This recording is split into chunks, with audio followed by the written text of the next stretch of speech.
Well, I know we're still waiting on Blake, but he knows that, he can pretty much jump in whenever. And I have a feeling that we'll probably still be on the first couple questions anyway by the time he gets here, because the first one is most likely going to be the most long-winded. I'm kind of expecting that. But I don't really have a measurement, for whatever else. It's just kind of even the order of the questions, sure, there's an order right there, but, the conversation might take us somewhere else and I ask a question out of order or some shit. So that's just kind of a loose guideline, and that, and that's kind of what I'll be as well, is every now and then I'll just throw something else in and kind of keep things moving along. I mean, you guys have, we did this last year, and it's going to be similar to that, but this time the recording's going to survive. Yeah. Guarantee.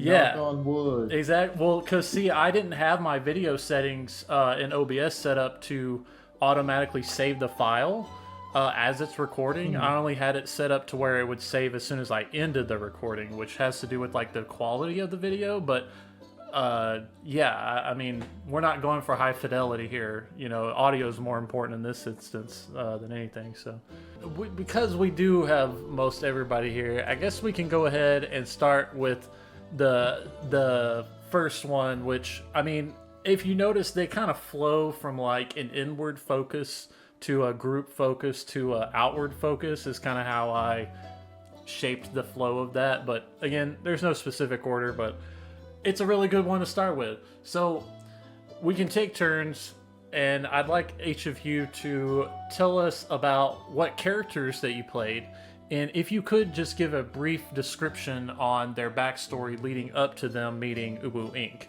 And of course, if you played more than two characters, if you could just keep the backstories down to like one or two characters, that would be cool. For not that I don't want to hear about it, because shit, I want to hear about everything. But yeah, so anybody can be first. There's no particular order. So I'll start.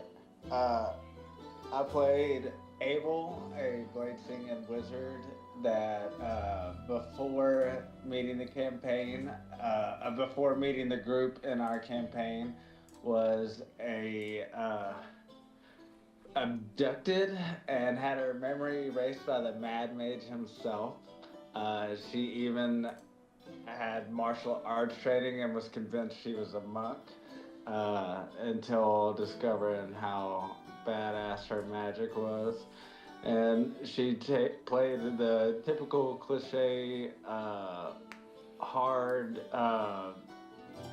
good person, that doesn't recognize sometimes the consequences of good actions as well.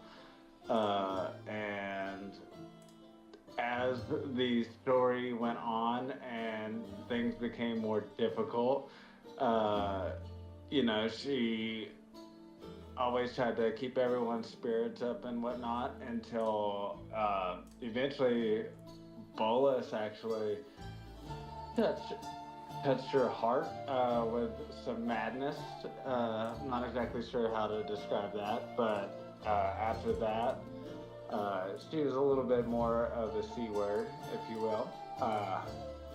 Not gone for good, but definitely a little bit more bitter, or not bitter, just harsher of a person. And then I also played Spectrum, who was absolutely methodically evil, and even was before meeting the campaign, he was actually a bit of a character in a different campaign, completely different fantasy world.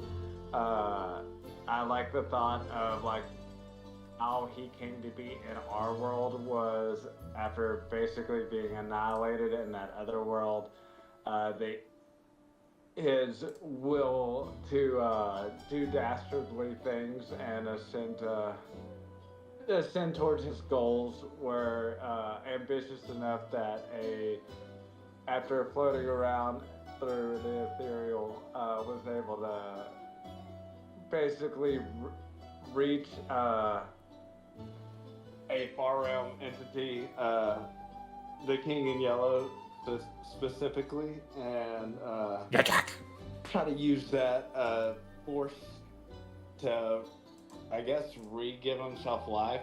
And then he was actually, throughout the events of navigating the world of Faerûn, became more enthralled with the demon, what's her name? Shar. Shar. He became in service of Shar, which was not a god that was in the other campaign as far as I know.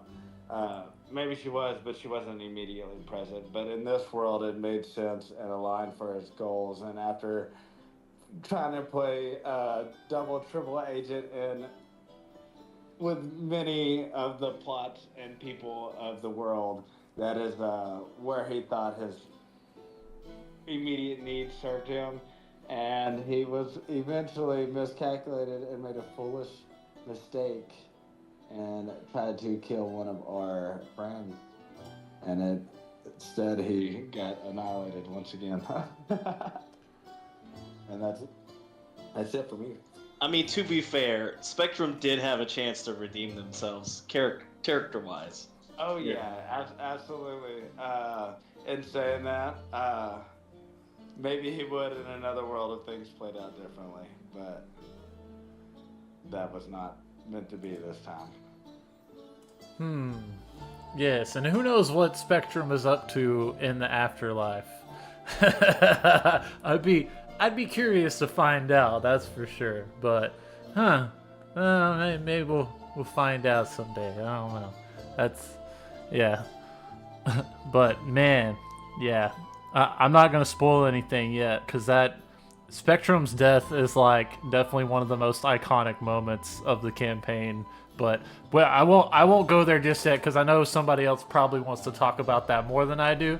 So we'll get to that in a bit. But thank you for sharing with that. Of course, you ran Abel more than Spectrum, but I feel like both characters had like just as significant of an impact to the campaign into the world. Well, who wants to go next?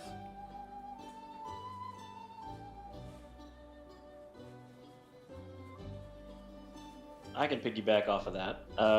So my character was Drake, my one and only character throughout the campaign.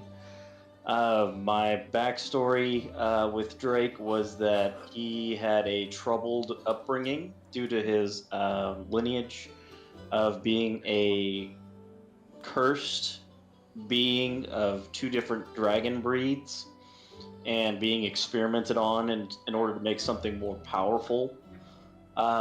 He was rescued by I guess you could call it a playable character, but in the campaign, it was a non-playable character. Books. And Books rescued me and Drake's partner, Joshina, and brought us to the party in a mangled, disfigured human dragon, just blobbish character. And that still had two halves, but kind of were joined at the hip at this point. And obviously, it was a horror show to begin with. You know, just walking up on the party. They didn't know whether or not they wanted to kill us or what else they were trying to do. Oh, yeah. Yes. And thus, his story began with Uwu Inc. Oh my gosh. And, oh man. the absolute craziness that Drake threw himself into, that, I mean, and you as a player too, you know, being new to D&D, I'm so glad that like this was your first experience, because our group is special, you know. Not just how comfortable we are with each other, because that really helps out a lot, but just the themes and things that we explore and the creativity that everybody has. And you know, I mean, Drake showing up on the scene when he did in that juncture that was going on with the story as well. I mean, that was just, oh man, yeah. Yeah, it was definitely special, considering that this, like you said, was my very first character, my very first experience with D&D. And we soon learned that the character that we initially thought that was going to be great turned out to be not so great. So we had to re-improvise and reassign some stats and stuff. Yeah. Yeah. Well, I remember that. Yeah, I almost fell into the same trap. I also like that class, but it's a little lackluster. I mean, it had its moments when we were fighting the fire bombs, I think, and it had some definitely like some really cool anime style fucking battle ending sequences where I was able to just like take out enemy after enemy after enemy and just teleporting all over the map. But at the same time, it was like that was the one fight. Yeah. I remember the fight where you decided you were unhappy with it, and it was the fight Brandon missed against Inferno. Yeah.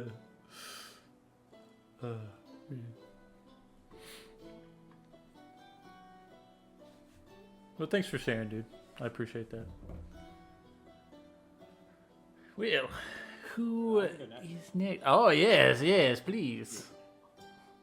So I wrote mine out, but hopefully it sounds good. But I played Zap. He was just a thief, a grifter from the gutters who forged documents, copied art, and sold fake deeds. His nimble fingers made him infamous among back alleys, but get weight on his small little shoulders. One of his scams ruined someone's life. He truly didn't deserve it, and when justice came knocking, Zap ran and stumbled into his fate. He was then caught stealing food from Uwu's camp, and had a not-so-good-looking deed/document on him, and he expected death or the chains, but instead they offered him a hand. Then that strange band of adventurers, Zap found purpose. His forgery became reconnaissance, his lies became plans, and his mimicry became magic. Damn! And then that was just how he met the group. And then the other character I played was Molly, who was a half-orc barbarian from the Uthgar tribe, specifically the Grey Wolf tribes, who came down just looking to make some money, found the group. He was, I think, one of the original founders. Yep. He went back north to try to unite his tribe, and the rest is history. Hell yeah. Molly was an all-star from the fucking beginning because every group needs a tank. And god dang, Molly was there. Like, and that journey too is absolutely wild because Molly, I think, was the first character that we had. Nope, take that back. Sir Stevis was. We'll get to that in a second. But Molly was one of the first characters that was like, oh, I did my thing. I guess I'm gonna ride off into the sunset now. And it fit. It actually fit. And of course, you know, Molly made a couple of reappearances and might do that again sometime in the near future. But yeah, very iconic character. Fucking worshiping Tempest. Went from, who was the original god? He originally worshipped Uthgar. Uthgar, right. And then he said, why should I worship someone who's weaker when I could just worship the guy who grants him power? So then I swapped over to Tempest. Yeah. Because I wanted to be just like Uthgar, equal if not greater. Yeah, which that happened in the campaign, but it's definitely still worth mentioning here that was like a turning point for him. And oh man, fucking Molly. Once he came back, he left once again after doing the main fight too. Mm-hmm. And then went back north again. And then, of course, not to mention, all right, Barbarian already has, you know, while raging, resistance to, you know, almost all non-magical damage, just the stuff that counts. But then add that on top of the cloak that he ended up getting, which made him like immune to fire and resistant to ice or something like that. And it just Dude. And it was like 18 AC or 17, and then plus with me being the undead barbarian subclass, I forgot the name at the time. I think it's Zealot, but it made him unkillable and do so much damage back.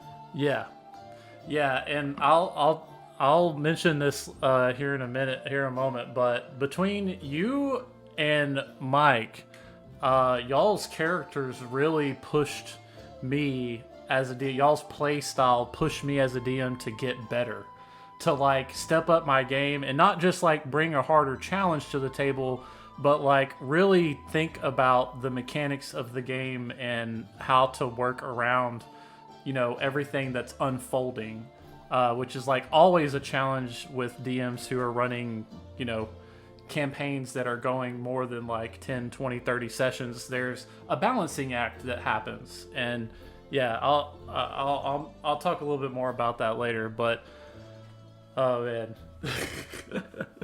Not to mention, when I joined the campaign, I was like, I want to fucking fly. Yeah. Right. We were to the point at that. Mid-max thing too. Yeah. Yeah, which we were all, I mean, you know, well, I'll talk more about it later because it's going to come up here in a bit, but needless to say, it was like huge in myself and everybody else at the table learning the game is how things ended up progressing. Oh, yeah. I did enjoy finding out the best avenues I could of how do I make this thing I want to do in the best way possible, and that's how Abel was born. Yes. You would have hated if you would have solved Peak Zaid. In hindsight, though, after DMing after all of that, I would say that your dedication to provide good, challenging things and give characters ways to shine in things that they're good at, you did amazing. And I'm sorry in hindsight that I definitely push that massive burden on you. And it wasn't like, a tier 2 character playing, or whatever, or a tier 1 character at a certain point. It was. Oh. So I was a multitude of people, but I'm just gonna go with the two main ones. One of the OGs, Sir Stevis. He was a dwarf cleric of Morden. Or Marthamer, excuse me. Yeah. Right? Yeah. Started out as kind of like the conscience of the party. It was like, they start talking some wild shit. And he'd be like, hey, wait a minute. Yep. From session number 1. After a few adventures, shall we say, he was in a tavern with his party, all of Uwui, and he saw this pretty lady and gave her, I believe it was a diamond. It was either a diamond or a pearl that was like super expensive for this little podunk town. Oh yeah, it was like worth 1,000 gold or something. Yeah. Yeah. And he just gave it to her. She dipped out the bar and ran away. We never saw her again. Hope she's living her best life. And during that exchange, he had some words with the town master, Harbin Wester, that, unbeknownst to us, started out as a gag, became a life goal. He was like, I don't like how you run treating the people of my town. And he was like, fuck you, I'm gonna take your job. Straight up. Yeah. And so there, long time after that, he had just kind of like stayed within the town, running his campaign, trying to help everybody out, let them live a bigger life, better life. and eventually became the mayor of that town. And hopefully all is well. We never got the conclusion on that part, by the way. And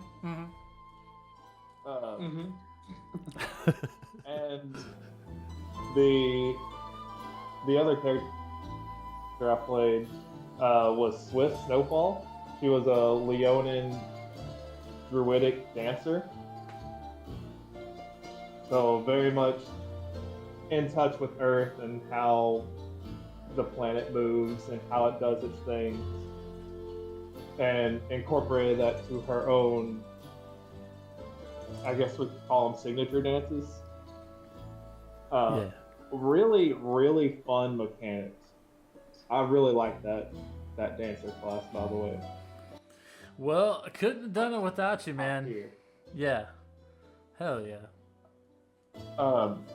Anyway, she was exiled from her home realm of oh my god, I'm blanking on the name. The Magic the Gathering one. Green and white. Ravnica? Ravnica, yes. Thank you. I kept wanting to say Rakdos now. I was like, that is not the plane's name.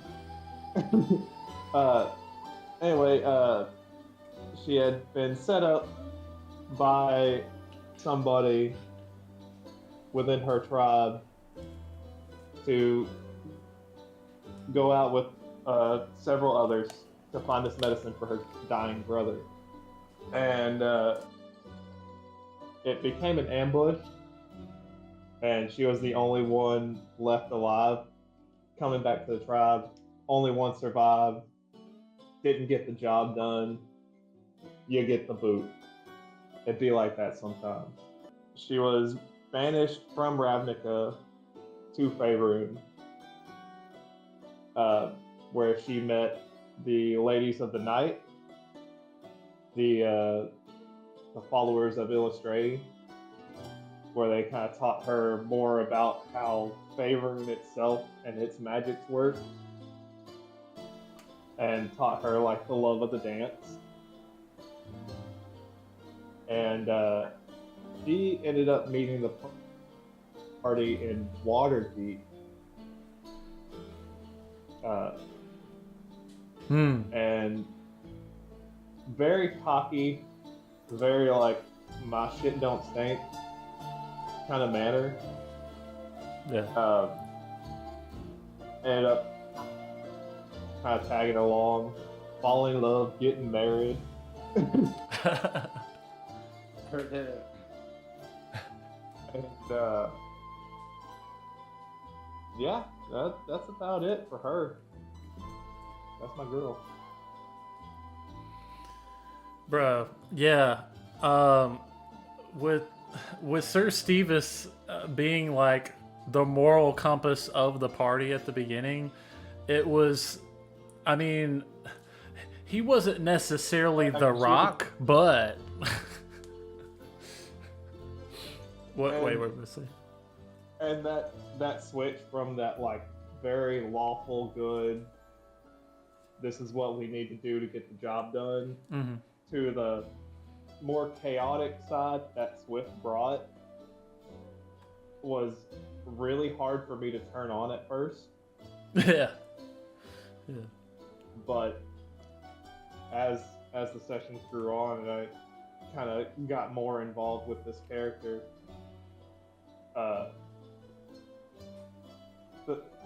the moral compass was kind of there, but it was a little foggy sometimes, you know? Yes.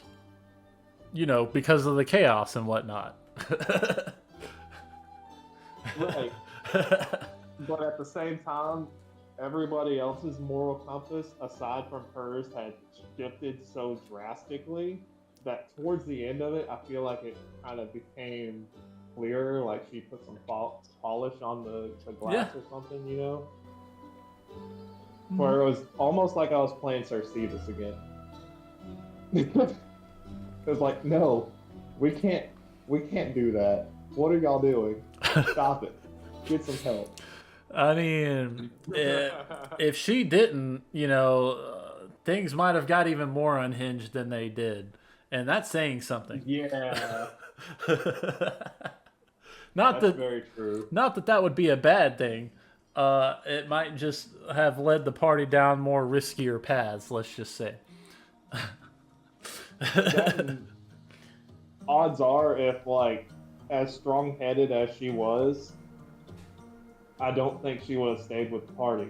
Hmm. She would have been like, "No, I can't do this anymore." Because there were some sessions where that was very much a possibility. Oh yeah, you made us feel it too. Mm-hmm. Yeah, Yeah, she was same. very much the party mom. Yeah.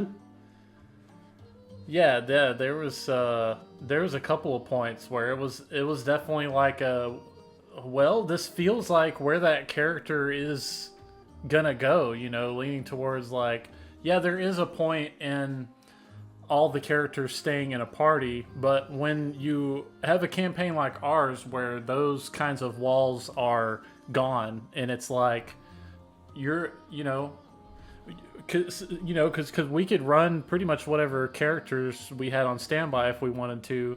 So you weren't necessarily tied to like oh well, I have to run this one character, and not to say that in itself is a bad thing either, obviously, because I thoroughly enjoyed everybody who ran one ofs, but like that idea of like, oh well, I gotta stay tied to the party for whatever reason, but no, we had the freedom of like, well, I mean, this is what my character would do, and so if it comes to leaving the party or betraying them, then so be it. we had a few of those as well. God, dude, the captain. Oh man. That was another favorite one-off. Holy Captain shit. was my favorite. Yes. Yeah. Definitely gonna bring that up later. I want to hit on that at some point because I have an entire paragraph about that. Oh, okay, all right. Well, I'll save it till then because that was like I don't know if I'd ever do it again in any other campaign because of how much how it lined up so perfectly to let that happen was just yeah. I feel like Nikki should go next now.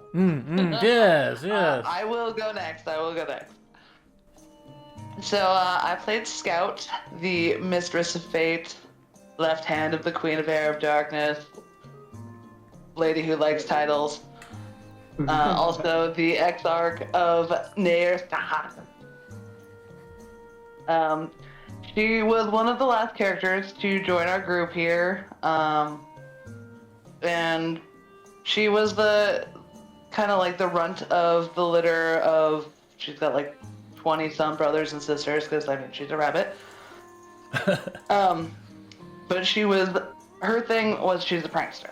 She liked playing tricks on people. That was the thing that brought her joy in life, and she got to be very, very good at it, and being good at setting traps and finding traps, and so making a rogue was kind of natural.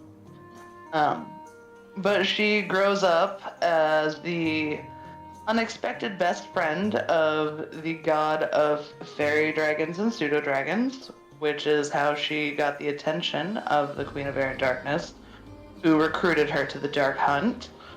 And she spent a lot of her adult life going around and stealing cool stuff and getting lots of power. And while she's going through all of this in her life, she ends up accompanying the Queen to several meetings on neutral ground at the Grove, where she meets a couple of the other characters that we'll touch on later. And that's where her prank war really goes to a whole nother level. But then there's down around the time she joins the party that the Queen wants to sink her teeth into, and so she sends Scout in to more or less scout. And she's got the secret little mission that she's on, and just happens to stumble upon some familiar faces and take advantage of safety in numbers. Yes. Yes. At first, I didn't realize how closely she would be tied to one of the other characters, Rena. But as we kind of explored that, it's a perfect example of how you can just kind of create the skeleton or maybe like one or two sentences of a relationship, and then explore that and almost like retroactively add to it as you go along. It helped with actually tying, the party closer together too, because we had that moment towards the end of the campaign where put into a really tough situation underground a couple of times actually. Kind of became one of the major plot points at the end that, I mean, we didn't really gloss over, but at the same time, it didn't get a whole lot of attention because of everything else that was going on at the time. It's definitely leaving. I mean, in my opinion, it's leaving one of the biggest doors open for something to happen in the next campaign. And yeah, we have you to thank for all of that, because like, sure, I kind of went with what was happening, but the initiative that you took with everything that Scout did was well, we'll say quite fitting. Yeah. So Scout has absolutely been my favorite character to play of all of the ones I've played. Yes. Anytime you need someone to be the push the button player, just call me. I've never wanted to Noted. strike somebody so hard. Sometimes. Oh yeah. It was a really fun dichotomy to play on both sides of the spectrum of morality there with you. It was, I think it added an extra level to the story to have that little bit of tension between us. Because there were times where Swift would literally just go so much restraint for real. that like just drop you off a cliff somewhere. Oh yeah, no, Scout has done some dumb shit. Yep. And then her previous experience with Erevan and having like the prank war between the two ended up leading us, well, part of the reason why it's leading us to what we're about to do here in the upcoming weeks. Definitely looking forward to Into the Abyss, where we go and kill Loth. No big deal. No big deal. We are gonna try to kill her. Yeah, is there a I get out guess. button Zap could press? Being in the abyss, that in a deity's domain, it kind of fucks with. With the cube override that, hopefully. I mean, you could certainly ask me that question here in a little bit. If you want that to I be, could save that hey, for number 9. I'm just saying. That I don't think that's off the table. It's just part of strategy. I don't really. You can certainly try. That's what he just said. And there you go. That's always try. yeah. It's such a good adage. I mean, obviously, a lot of my style came from watching Critical Role. Specifically, Campaign 2 was like a huge influence in my early DMing stages, in the early stage of this campaign. It wasn't like my entire, inspiration. Obviously, I had a bunch of different influences, which I'll touch on later on. But it was, yeah. His phrase of you can certainly try. I mean, he wasn't the one to invent that wheel, but certainly brought it to the forefront of the DMing zeitgeist, and it's like such a useful tool. So I don't ever cringe or feel weird saying it, because it is just like a natural way to let the players walk into whatever they would like. That's fun. That's so fun. Is that everybody? I don't think that's everybody. I think I think we still need to hear from Rena. We sure do. Okay. Well, then there's a Goblin Slayer if he chooses to pipe up. Yes. We would love to hear from Goblin I'll rope Slayer. him back in here when you get done. I'm Zora and I play Rena Godara. She is from the Grove, which is one of Corellin's retreat. As the others have seen, it's a fairly deadly for lower level characters because it's chocked full of poison and flying snake. And usually has a dragon in residence, which is actually why she joined the party, is because their shenanigans ended in her dragon deciding to go and disappear for a while and make her and the twins that she grew up with worry. Her side quest for joining the party was in hopes of recruiting some help with our next adventure, actually. Her goal is to kill Loth and end the curse that plagues the Drow. It's definitely one of my favorite plot lines, and I'm glad we're about to be finishing off with it. I'm thinking about it. Rena was a crazy, like, I never thought that I would take a character and their backstory and be like, you know what, let me go ahead and build out an entire area for this and see what happens. And as me and Zoro continue to develop it, I was like, oh wow, you could do a whole campaign in this grove. Like, there is so much to do, and it's really awesome example of how, like, just like with some of the others in this group, where the player and the DM can work together to make this like really fleshed out, like lived in world, you know. And I think that's like so important for the type of campaign that we had, which there's many types of campaigns out there, of course, but like what we were going for is like immersion. Sure, yeah, we consulted the rules quite often, especially early on and when we were all learning together,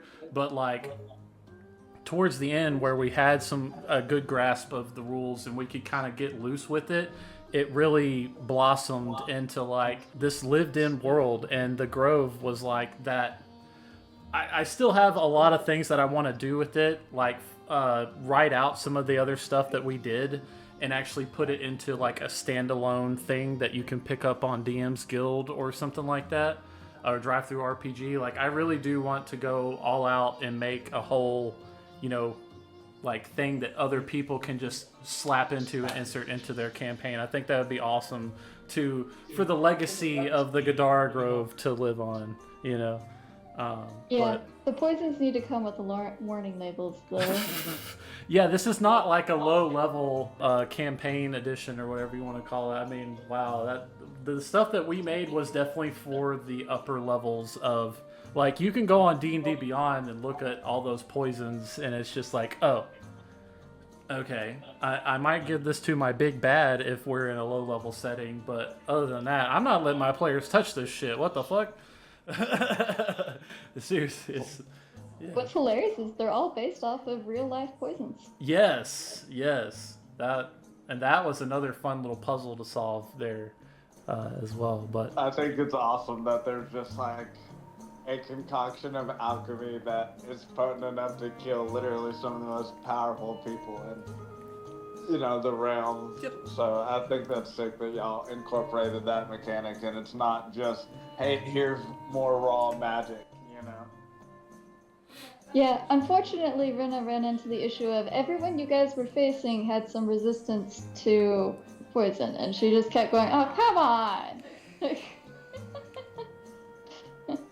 And guess what she's about to go face? More things that are resistance to poison. I would say that leads perfectly into my next question. Well, and we'll start with you, Mike. Well, hold on. We got Goblin Slayer in the party here. Let's let Oh him, my God, Goblin Slayer! brief Tell us description, backstory. Tell us about your fucking backstory and what was going on before you met Uwu Inc. Because Goblin Slayer, let me tell you, he was busy. And stabby. I was just kind of there. That was a short little spurt in the story. My character, it was kind of a meme. You know, the racist goblin that's racist against goblins. Partially inspired by the anime series Goblin Slayer. Not a whole lot of backstory, other than he just wanted to eliminate the goblin race. He said the thing. Man, It was a good time, dude. Oh, your short spurt there was certainly impactful and almost campaign changing. Dude, at such a tense time as well. Like, Plus, someone made an entire In the most dungeon just for dangerous him to play. dungeon we'd ever been in. oh, you know, that is true. I kind of did be like, all right, but this guy hasn't done a dungeon crawl, so we got to give Matthew a dungeon crawl. And I made an entire dungeon, like custom made, not necessarily just for him, but kind of, sort of just for him. I mean, it tied more into Rena's backstory and Abel's backstory, funny enough, because I was always looking for ways to tie multiple characters together. You know, if I could take that opportunity, I would. Like almost every time, and that was a good example. Granted, you know, as a new player jumping into a level 20 character, that was, you know, it was probably a bit extreme, but that's why we got him a good rogue setup, and all he had to do was stab things and maybe shoot stuff every now and then. So, Goblin Slayer was like the cherry on top of what was going on at the time. And fuck, dude, yeah, I appreciate you being here and sharing with us. I kind of enjoyed it, you know. I just school and work and all that crap. I just didn't have time. In the end, he was like, "Kill me now," and got sucked into a bag of devouring, I think. Yeah, that's what it was. Yeah, so,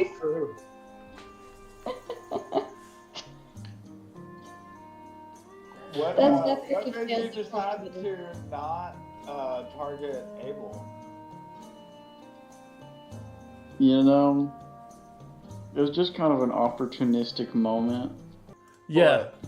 Seemed like you were the most powerful one that could kill me, so it would make more sense for Abel to be the first target. Yeah, but I think you changed at the last second, did you Yes. not? He did. I He have went no for idea. Astro at the last second.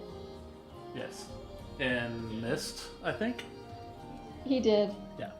Try to attack Zap. Oh yeah, he did that too. Oh, right. I think that was the last straw. Astro, the rest of us were like, Zap, no, we jumped to his defense. For mimicking the noise he did with his weapon. Oh, yeah. I can kind of mimic the whole scene out with his mimicry. It was like evidence. Yeah, that was a trip. Oh yeah, I forgot about that. That was a good role player.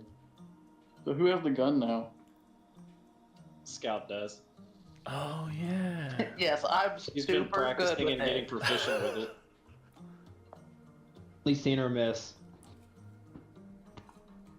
It's like 50-50 whether or not I actually hit my target. I enjoyed it. That whole moment was so tense. I thought I was gonna die. At the end of the day, they would have brought you back. Yeah, just would have cost a lot of diamond. Would have showed how far they were willing to go to bring you back from the dead. Yeah, I might have been rolling around a few sessions hoping. Didn't work out though. Yeah, it was fun, man. I'm glad you joined us. Yeah. Yeah, I am too. It was a new experience, you know. My character was a little too OP though. Mm-hmm. I forget what my He health was, was but it was Slayer. crazy. But it didn't save you in the end. I mean, there's no amount of health. By Pat. Well, to be fair, I think we used hold person and then rope, and then while everybody was like, "Yeah, we can just bring him back," Drake was like, "I'm just gonna slip him in the bag." Bloop. But I also literally dogpiled him and held him down so y'all could actually tie him up, restrain him. Oh yeah, your grappling was like definitely needed. Weird flex. I'm a goblin, okay? You're a slippery little goblin. Meow. A freakishly tanky goblin. Yeah. Hey, 3 foot something is still 3 foot something. I think he had over 200 HP. It was something like that. I think it was like 220. I think he had more than me, and I had a shit ton, or he was like right behind me. Well, he had like 200 HP, 200, a little bit over that, but he also had uncanny dodge. Or rather, what was the thing that halves damage with rogues? I can't remember. It's called It's Evasion. Evasion. dodge and evasion. Yeah. Yeah, being able to do that as a reaction, and then on top of that, he had a unique feat that, because of his skin, it made him resistance to all physical damage. So he had virtually over 400 HP. Now I see why you thought I was the most threatening, because I was a magic user. Yeah. Couple hits and I was done. And dodgy as fuck. That was my favorite thing about my character, was like knowing I'm probably gonna dodge the attack. Yeah, as we were making his character, we were basically laughing the whole time. Because we knew, we were planning from the beginning that this dude is probably, he's going to turn on the party and try to kill somebody. And then just cause a whole world of inconvenience for the group. But, like, it's still, pretty hilarious that, it's like this non-serious character all of a sudden becomes a major thorn in everyone's side. It's like, holy shit. But Well, I'm glad he didn't build a pure assassin. Hey, I can always come back. Never- yeah, exactly. Wonder what Goblin Slayer's doing in the afterlife. That's another character that I'm like, Theoretically, I'm just in another dimension. Exactly. Moving from In one the life to the stomach of an next. extra dimensional being. Oh, true. It's probably floating right past Dwayne in the Trask. Rock music plays in the distance. Mm-hmm. Rebirth solo. I think I retrieved Dwayne, and which means the trash. That's true, yeah. Retrieved by Faerûn. But I'm sure they Nope. crossed paths at some point. Didn't Dwayne sacrifice himself? He did. Yeah, like the legend. In the dungeon. And we of- never Did Abel bring him get back? to bring him back. No. We brought back his other character, the first dragon Drake has ever brought, or first person to be converted that's into right. a full-blown dragon from being resurrected. Gaston. Yeah, Gaston. Yeah, which we'll probably hear about Gaston and Astro later, whenever he gets makes his way in here. Which he said 7:38, so probably, I'm assuming any minute now he might just show up. So be prepared to be interrupted here in a moment. But I guess that means we should go ahead and maybe talk about, since we got Goblin Slayer in the room, from a meta perspective, what were some of the challenges that you face with running your character, and how did you overcome them? Like, talking about, mechanics or abilities, like, what was your experience like with overcoming some of the challenges while running your character? Mainly just like understanding like how to build attack and like the actual the mechanics of the game and just learning the functions.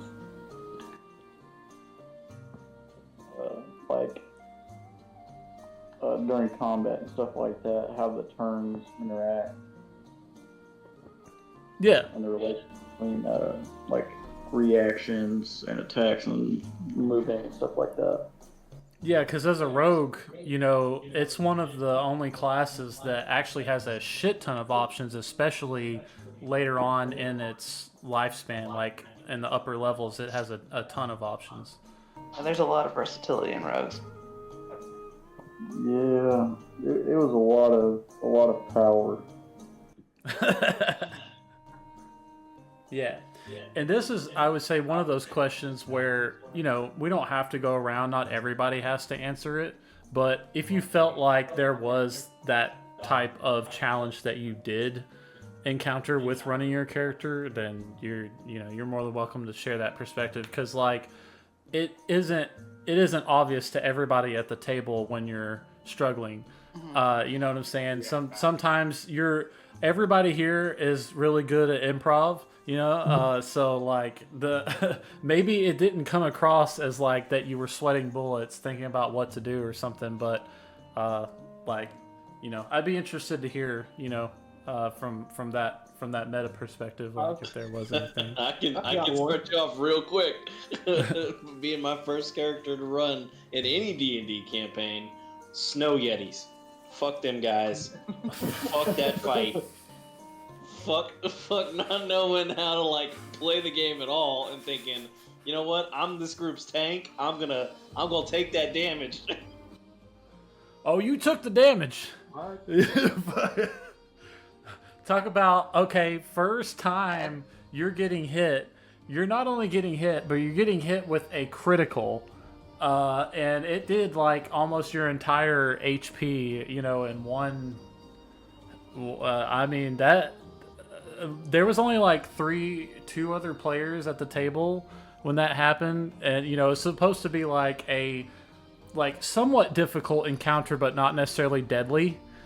Considering it was like one of the presets that as you're climbing the mountain, you stumble upon the cave that has the snow yeti.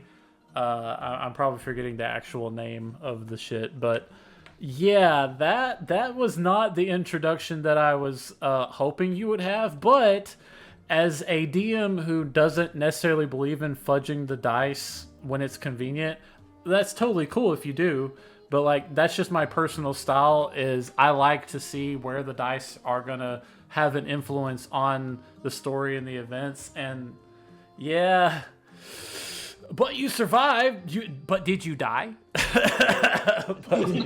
Barely. You know? I had the character sheet. I was pulling another character sheet out. Just straight up. I even told you at the beginning. I was like, you know, it's always kind of standard, like custom practice to have a backup character.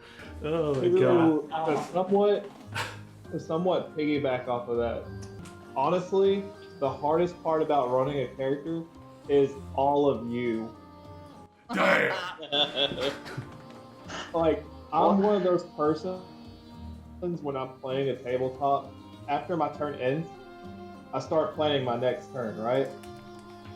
And then all of you just come in with a bag of monkey wrenches and throw them all in my gear. So by the time it comes back around to me, I'm like, oh, what do I do? What do I do? What do I do? Yep. That happens so many times with me too. You guys derailed my attacks, everything. Yep. Yeah, I think that happened to literally all of us. Yep. Yeah. Oh, the DM or the player tip, dude. Okay, because I saw on so many YouTube videos and in the early days where they were like, "Oh, you should be thinking about your turn in between other people's turns." And it's like, okay, that sounds like a really good idea. And then, Yeah, right. fucking. Not unless like you know the person right before you so well that you know what they're gonna do. Yep. But like And if that was the behind thing, like a character like Abel that's super chaotic and has magic, no. Good I luck. thought I know what some of y'all would do on your turn. And so I'm like, okay, so she's about to do this, right? Or we'll take Rena, for example. Rena's about to shoot this thing right here with her bow. And she's probably gonna poison it. Great. So if it survives that, I may have to worry about that. But also being the kind of more or less glass cannon of the group, because I think it was either me or Scout were the glass cannons. We'd hit hard or we'd hit like several times, but if we got hit, it was almost over. So like,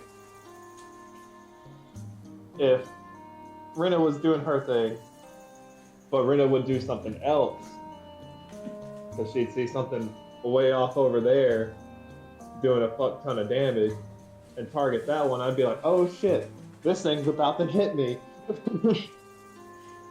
Yeah, sorry about that, but Rena's ranged.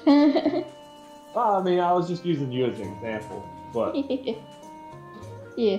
I mean, Yeah, that I was could the hardest definitely- obstacle. I felt the same. I also felt like if you go after the dungeon master, like the bolus fight, I was behind so many enemies in a row that I was absolutely going from scratch at the beginning. You know, going right after bolus and everyone else.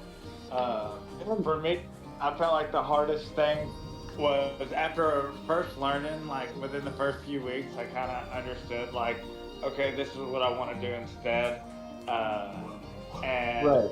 so finding out about the Blade Singer, which I did what you did, I built an Eldritch Knight early on, Drake, and I thought that that was cool.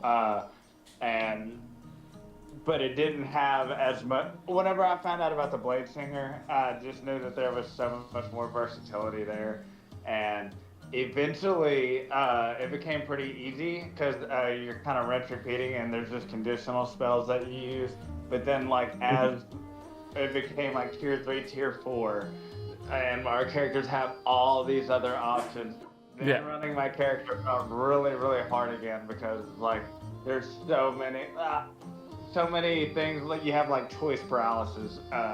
Yeah. And you're Yeah. trying to make an optimal choice, you know, in the moment, especially like on major fights. And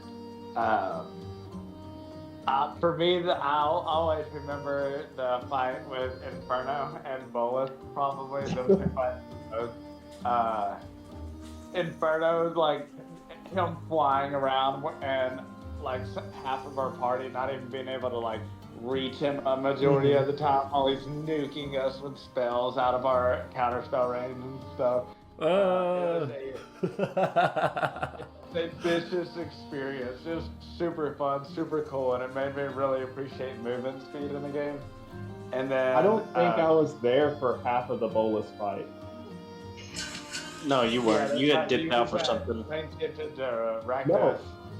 Yeah, I got plane shifted to Ravnica, and then I was like, oh, well, let me just try and find all these other allies, because they're not going to survive very long if he just did that to me.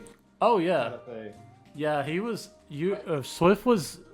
She was in there for like about a little over a session. I remember it was like a full 2 rounds that she was there before she was able to planeswalk back to. Yeah, I got a lot of that clunkiness and just general bad mechanics when, like you said, Mike, when you tried that Eldritch Knight Fighter build and realizing that it just didn't have the oomph that I was looking for, because I think when me and Dusty were first building it, we had like envisioned me being like on the front lines, like doing the damage, like taking the guys out, being the tank, being the badass, and like it just couldn't keep up. Yep, I agree. I would rather multi-class with like sorcerer fighter or like come up with a different concoction than just the Eldritch Knight. Even though later levels maybe it is better because cantrips are strong and you get a lot of attacks per turn and better magic items, but for me, I like the options of all the spells and like having these I don't know, trying to guess what spells I should have prepared going into what, how I should expend my spell slots and resources like throughout the longevity before I think I'll get another proper long rest. And Yeah, bro. I couldn't seriously. Yeah, go ahead. No, sorry to cut you off. Like, I seriously, I could not imagine running a level 17, 18, 19, 20 wizard in a dungeon that's meant for epic characters, let alone a boss battle with doing all that resource management like that. And you were going, like you said, pretty much right after a good majority of the most powerful enemies y'all were fighting. That, dude, hats off to you for really putting the game down, you know what I'm saying? Like, really, because you, I mean, like we briefly kind of hinted at earlier, you were one of the powerhouses, like as that high level of wizard and a blade singer. coming in with that ferocity, I mean, that is what the situation called for, and like, yeah, Yeah, like, after Yeah. after me going optimizing so much, along with a couple other players and stuff, and then you doing the same as a DM, I felt as though like I couldn't hold back in some, like I couldn't make too many errors throughout like certain encounters and days, because that's the difference in us dying or not. Not like I was the only character to be that strong, and everyone had a large portion to pull. Like we're all pushing the sled, but I definitely felt, like that Abel was a very powerful character. For sure. And I liked how Drake eventually transitioned into a divine soul glyph sorcerer. Yeah, which was amazing to watch. Everybody was like, we talked about certain glass cannons and stuff, but really everybody's character had a significant way to do damage. Even like Molly and Melee, or your burstiness with your, quicken spells, or not even always having to quicken. Like. Yeah. There was a lot going on. That's what sparked the that whole reworking the glyph spell with Dusty behind the scenes, because it was it was crazy to say that like you couldn't create a glyph on your body, like because they have those dragons that they live on forever through necromancy, and they have glyphs on their bodies and shit like that, runes and stuff. Yeah. Why hadn't glyph magic been updated? And so that's what made a second look at this whole glyph system.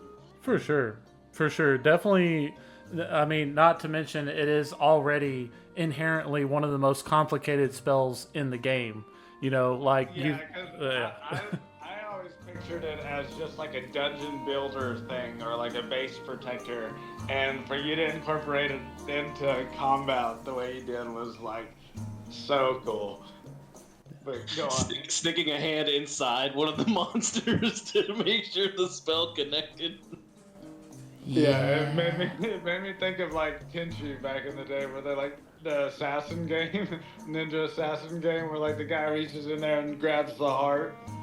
But I'm sorry I interrupted. Go on. Dustin. Oh no. I apologize. No, you're good.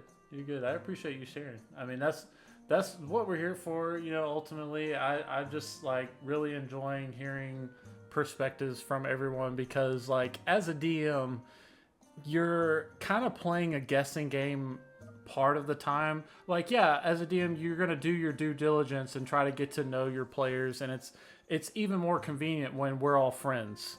Like, if that's the baseline, then you have a better chance of making a campaign that is catered towards the players, right? And like, it takes some of the weight off of your shoulders being able to like actually have rapport with you guys. And I mean, like we were friends first, right? But walking into this situation where I didn't even know the type of like responsibility that I would actually have as somebody providing this experience for grown-ass adults who have lives outside of this game, you know what I'm saying? To like actually take the time out of their schedule to do this thing. Like, I respect you guys' time so much that's why I applied as much as I did from pretty much the beginning, Granted, it was a huge learning curve coming from not really knowing how to play the game to DMing for 11 players. Like, our first session, I'm pretty sure was either 11 or 12 players. And it was that way for like the first 2 or 3 sessions, and it didn't really trim down that much after that. Like, it took a while for us to actually go down to just 7 players. And even that number, if you go online and look at fucking, everybody on Reddit and everybody who shares their experiences DMing, they would think that's fucking insane. That's actually crazy to like, and I'm not even saying that to say, hey, like to brag on my own skill as a DM, but to just draw attention to the silliness of the entire fucking situation, right? On expert mode. Bro, I had to double down and triple down on like okay, what the fuck is going on in Faerûn? You know, I need to bring these people into the campaign because like if this is actually gonna go to level 20, then fuck, I'm gonna need more than just a monster of the week approach. You know, so we started from Lost Mines of Phandelver and Dragons of Icespire Peak. And eventually, you know, as we kind of incorporated this and that from other books in the Faerûn setting, found out that we could just kind of go off on our own at a certain point and really take the reins for ourselves. And I say ourselves because we all did that shit. I mean, I really want to give you guys props for the collaborative storytelling that we had. And god dang, dude. I mean, I'm still getting that tattoo, by the way. I don't know when or where, but it's going down. So I'm not going back on that. Like that will be my first and maybe only. I don't know, you know, if I'll get any more, but I definitely want to get that tattoo somewhere. I don't know. I don't even know what symbol it's gonna be, but like whenever I bring it up to people in the future, like yeah, I even got a fucking tattoo to commemorate the 170 sessions that we did. Cause God, dude, that was awesome, man. The symbol for Drake's religion. Yeah. Oh my God. Yep. Yeah. I became a cult member along the way. You know, no big deal. It's all about the bonds. Remember, it's all about the bonds. Yes. Okay. But that is a perfect lead into the question I asked earlier. So think about how your character felt at the beginning when they first met Uwu Inc. to how they feel now going into the den of fucking the demon web pits. You know, what kind of journey was that like for you as a player, as a character to experience? And not everybody has to share, but I'd be interested to hear what your perspective is. So I can start that out. So when Drake joined up, he definitely had a lot of anger as a character. As a player, being new to the game, to the mechanics, trying to understand everything, how things are rolling, also trying to see if like the vibes are good, you know, and that it will mesh well.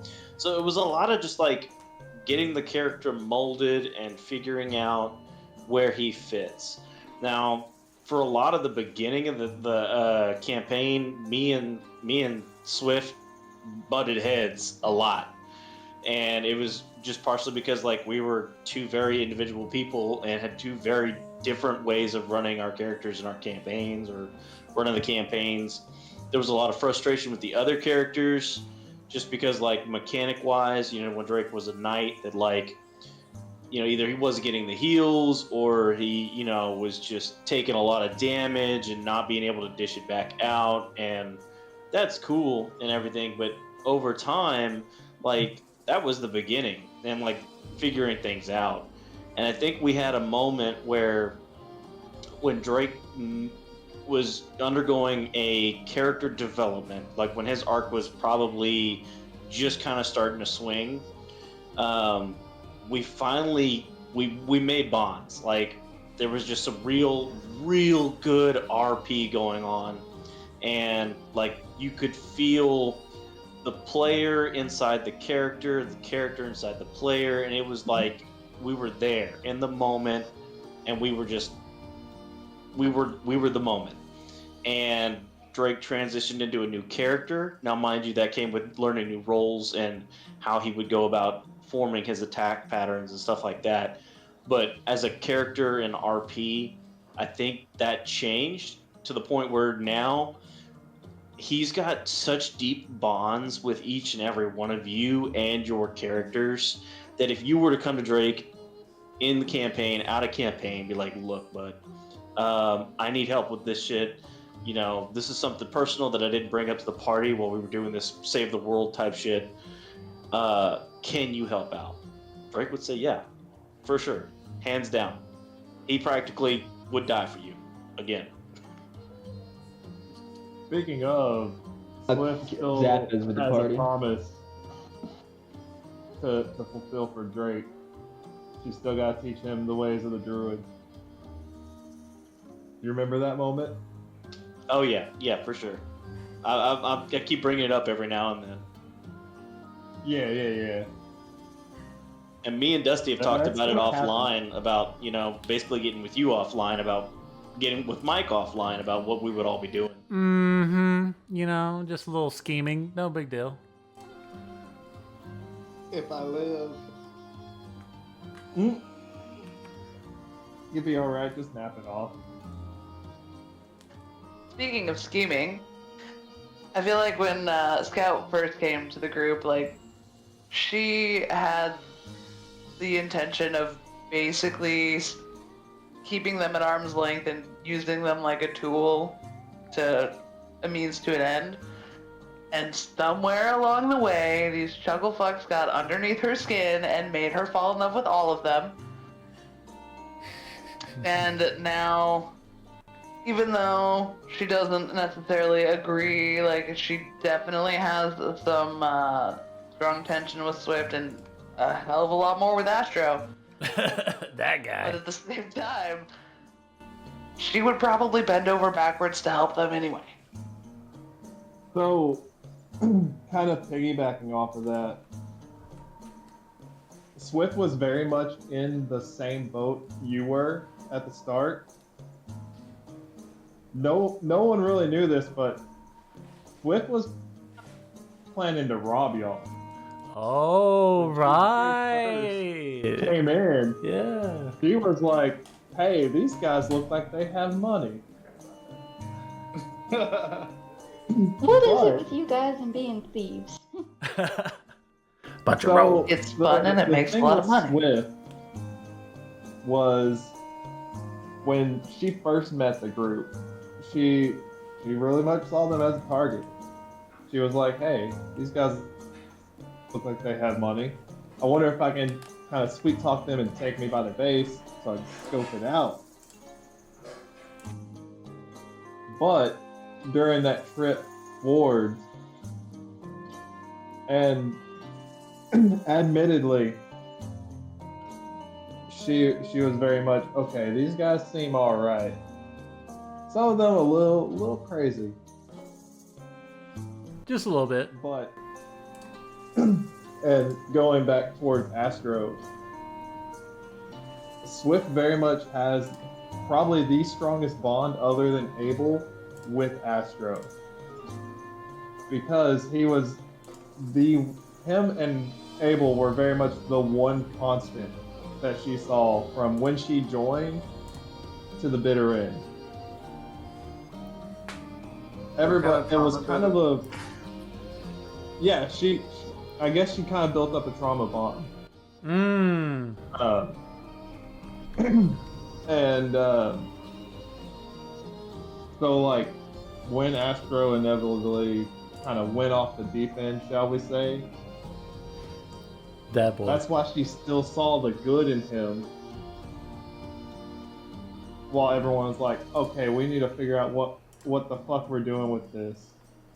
Do we kill him? Do it? And she was pretty much the only objector, if I remember right. No, Abel was too. That's true. I forgot about that. I know. Ironic, I know. But and like at the end of the day, even if you get on her nerves or you butt heads with her, he would still back you up in a fight regardless of who you are or what your end goal might be, because she has in a way seen and accepted the respect that you showed her and each other. She's very much about respect, even though she doesn't outright say it. Unless we're talking about plans.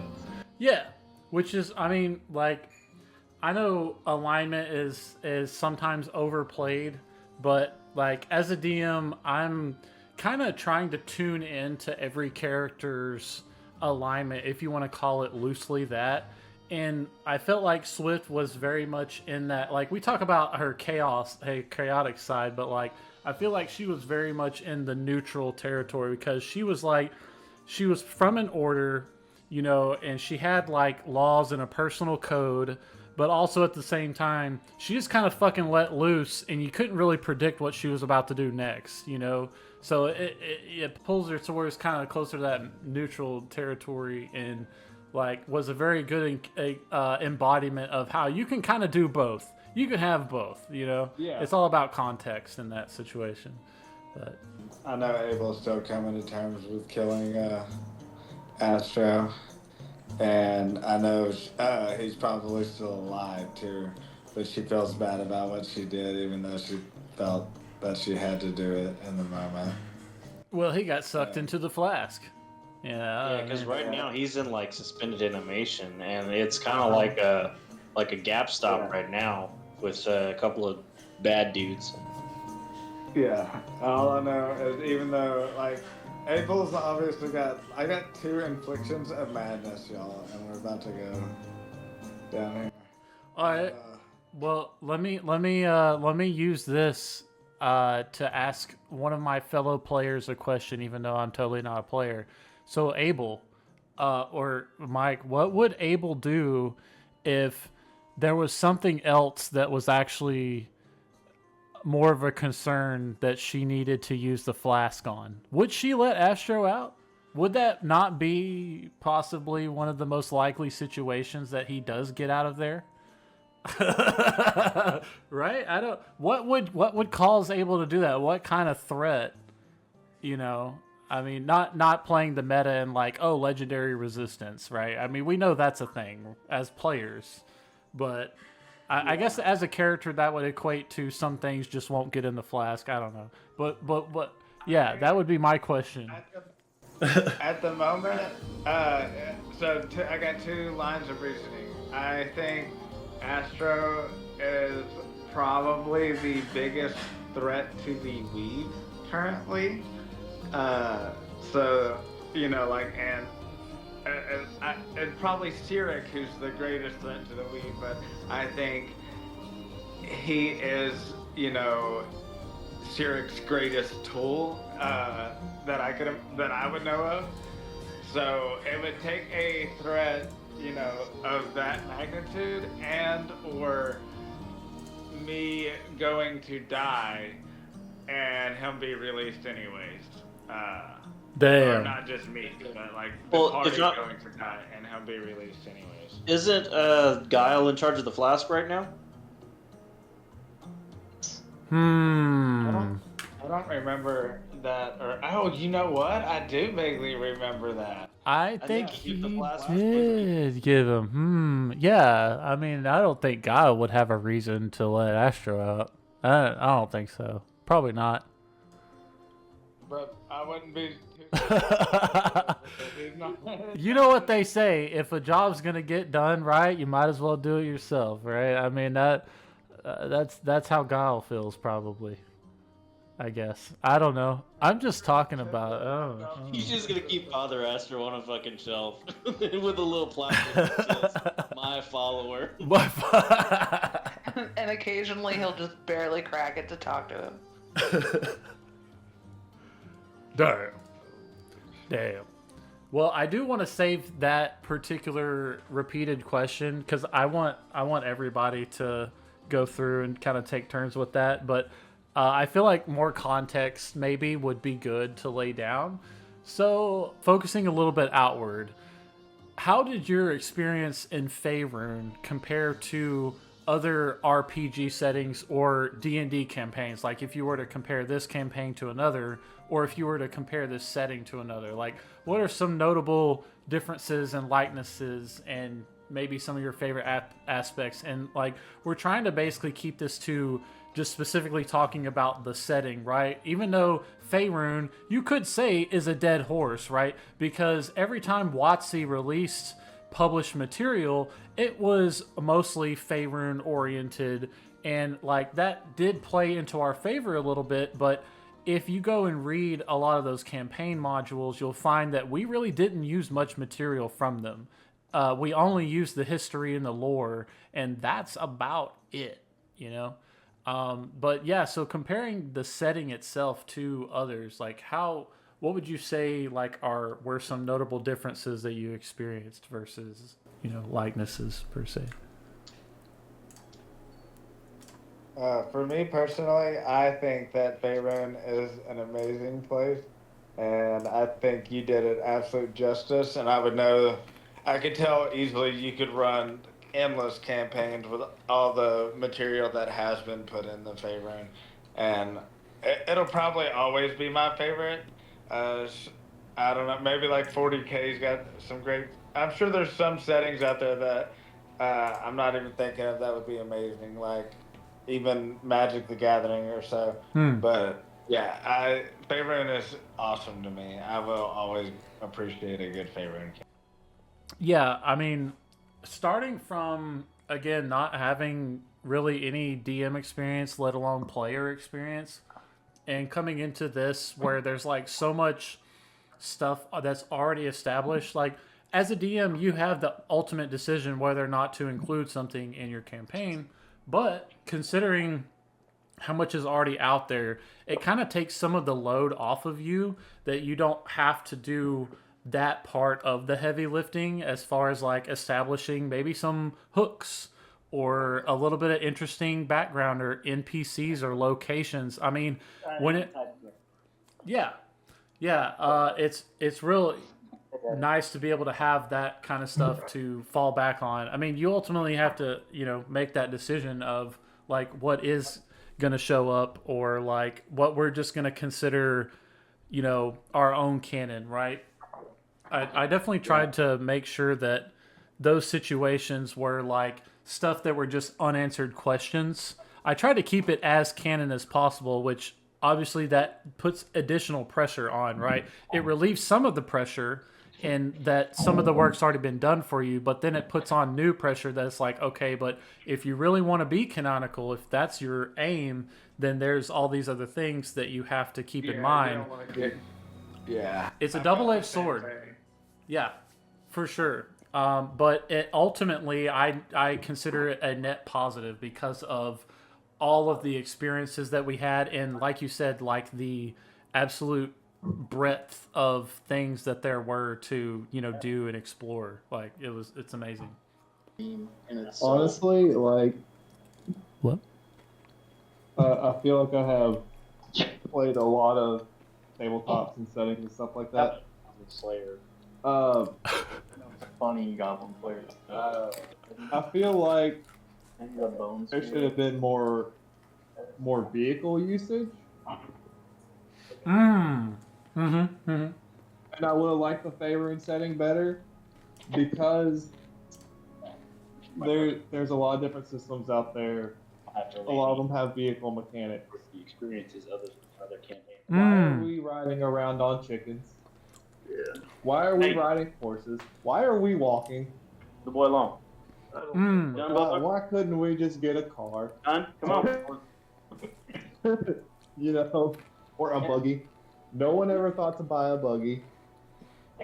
Yep. Yeah, I don't think we did that classic like caravan trope where we all like rented a buggy and horses and did the thing. Like we went straight from walking to like, oh shit, we have chocobos now. Yeah. I don't know about you guys, but I can probably outrun all the vehicles. It's not about outrunning it. It's taking it easy, man.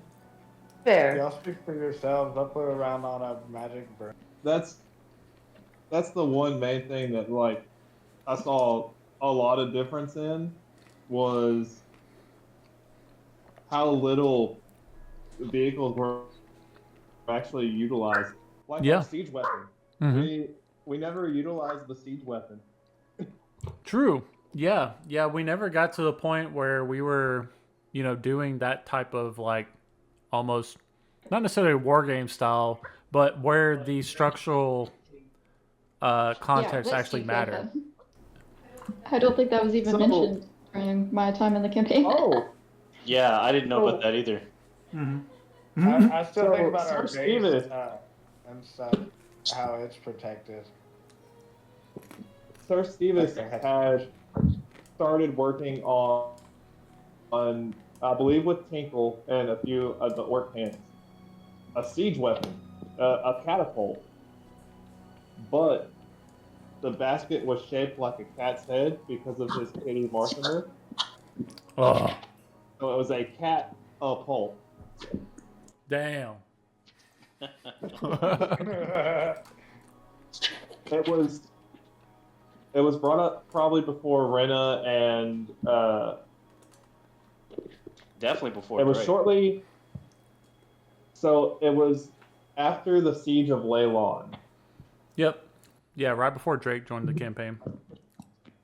Yeah, Because y'all had just improved the base to like level 3 or something, where you could install the siege towers. the armaments and siege towers Yeah. and all that. Yeah. And because I remember it was after Swift had joined the party and potentially become an outlaw in Neverwinter that we had got that upgrade. But yeah, no one ever asked about it ever again after that. Yeah. I mean, it's like we kind of drifted away from, because I felt like that was where a lot of it was headed, where we could have kind of like an even bigger home defense style battle or siege. Mm-hmm. And I mean, technically, it could have even went down during that little stint where the Zentrum briefly took over. Family. Yeah, that's what I thought it was gonna go down. Actually, It could have happened, and I didn't even think about like how how I guess things would have quickly turned for the worse as far as like the murder toll. Because as soon as y'all would have gotten into your base and started using everything, the fullest extent of your arsenal, it would have just been Phandalin would be scarred, probably permanently scarred, from from the massacre that would have occurred.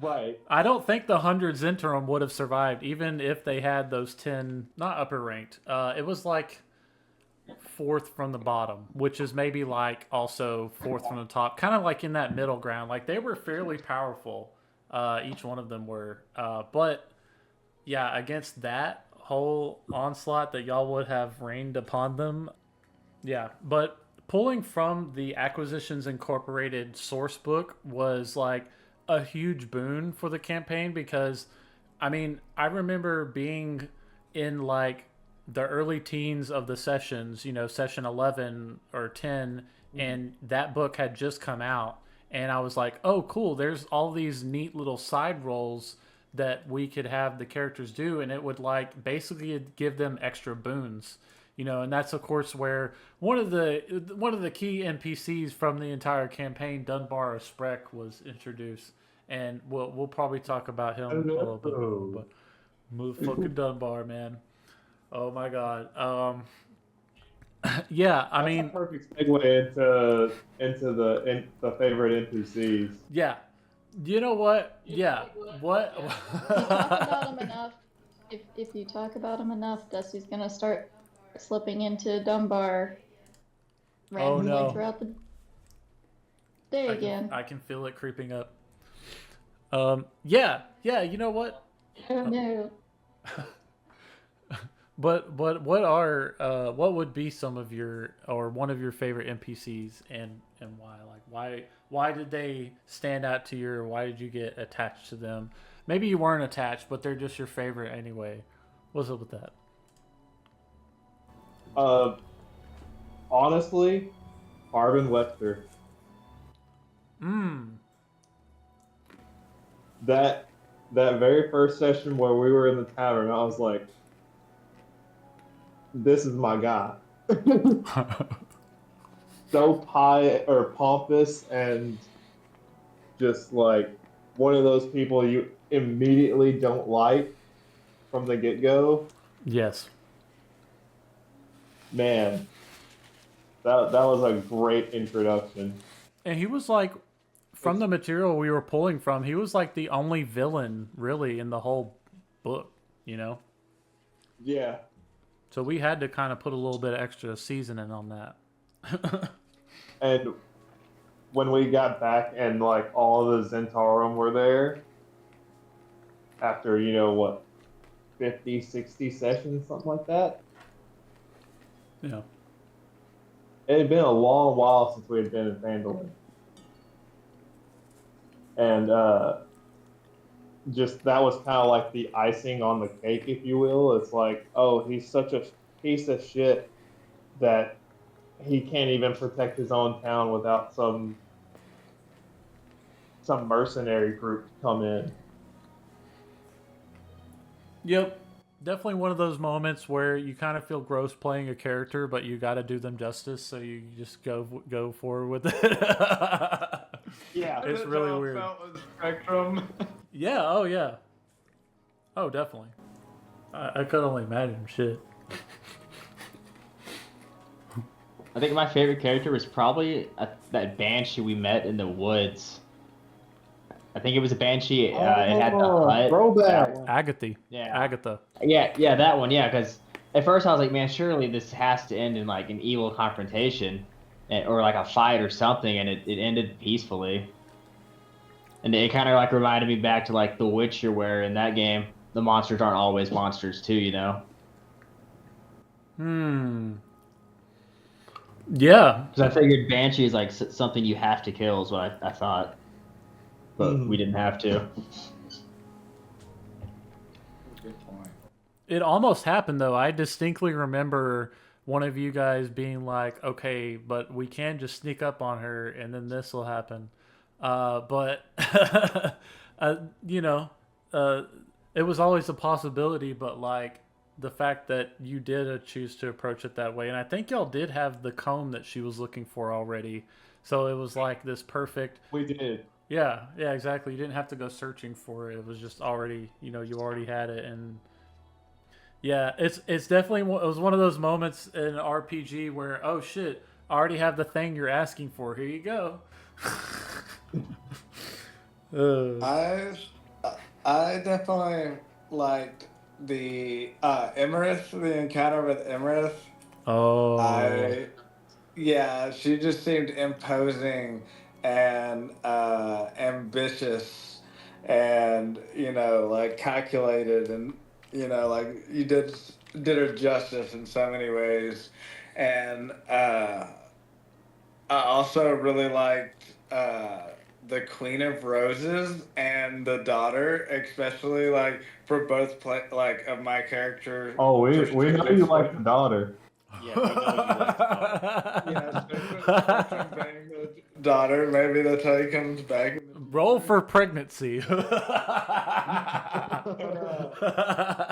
like that whole little plot line was cool to me. I'm From dead. like an evil Roll for twins. evil Oh, God. show perspective. Yeah, right. And then obviously Abel, like not originally thinking before ever meeting the Queen of Roses that like I'm gonna hate this fucking dragon. It's got runes built on Corellion's site, or whatever. And then she's there in the fucking fight with us versus Bolus and shit. It was yeah. You did have a really pretty garden though. I didn't realize they were all dragons until now. Definitely making that garden in Minecraft at some point. I would have to say that my favorite NPC was the shopkeep, the first victim of the bag. Oh God. The one in Silverywood? Which one? The dragon shop that we came across. Yeah, the guy in Silverywood. Oh. He had a dragon specialty shop, and that's canon. By the way, if you go look it up, that is a thing that exists in Silverwood. There's a guy who, and that guy got scooped up by the fucking bag of devouring, the first victim, and certainly not the last. That was a Drake and My boy Astro Ember. special. Goddamn. Shout out to Ember. Yep, just shitting all He over was the place. still a baby. I can't believe y'all got away with murder that day. They didn't, and arson. we didn't stay around long enough to really. Didn't you Be burn the charged. building down? Did the entire building catch on fire? And shit on it. Yeah, don't forget The that. dragon was invisible. Also, notable mentions, I liked Elminster and Laurel Silverhand in our campaign a lot. Oh god, dude. Talking about shoes to fill, man, that was fuck. And there was someone else. The that obvious came- answer, Guile. Like that's clearly the obvious answer. Yeah, Guile too. and Dunbar. Yeah. Renna's, I'm not gonna Guile, lie. Io. Or Grandpa, Renna's grandpa. Io Guile, dude. My daddy fucking Oh, yeah. dungeon master, fucking dungeon god. My warlock. Yeah, I can't pick a favorite. Guile was my least favorite. Yes. Really? Mission accomplished. That's Hey. blasphemy. So here's the reason why. I didn't like, from like a character's perspective, not even like a player perspective. I didn't like how I couldn't put a bead on him. Yeah. Yep. It's I very just fully trust him. unnerving. Like that was the most unnerving thing about him because it's like tieflings are named after the sin that they are most prone to commit. So you would think Guile is a liar, and that's how he was like introduced from the beginning. Is like, man, I don't fucking trust this guy. And even at the end of the campaign, you still are guessing and questioning. Okay, but for real, is this guy actually on our side? Because he said some fucked up shit before, and like, Just, at this point, he's giving Zap his power, so Zap's in all the way for him. man. And I can say as a DM, you know, that was the trick for me with this character is I had to always tell the truth with him, but we all know that, you know, a half-truth is a deceit, and that's how Guile could always skirt around the whole, you know, lying, is that he would always tell the truth, but it usually was not the full It truth. wasn't the whole truth. Yeah, exactly. I don't think Giles necessarily evil, but he's like that necessary like darkness that like Abel always feels like she's gotta like flirt with, like not literally, but you know what I mean. She better not. I don't think anybody Divorce. tried. Divorced. Swift would definitely stab a bitch.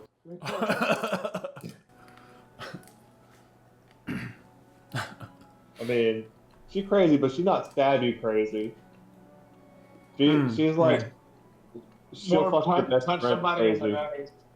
Nah, she'll go petty with it. She'll just fuck your best friend.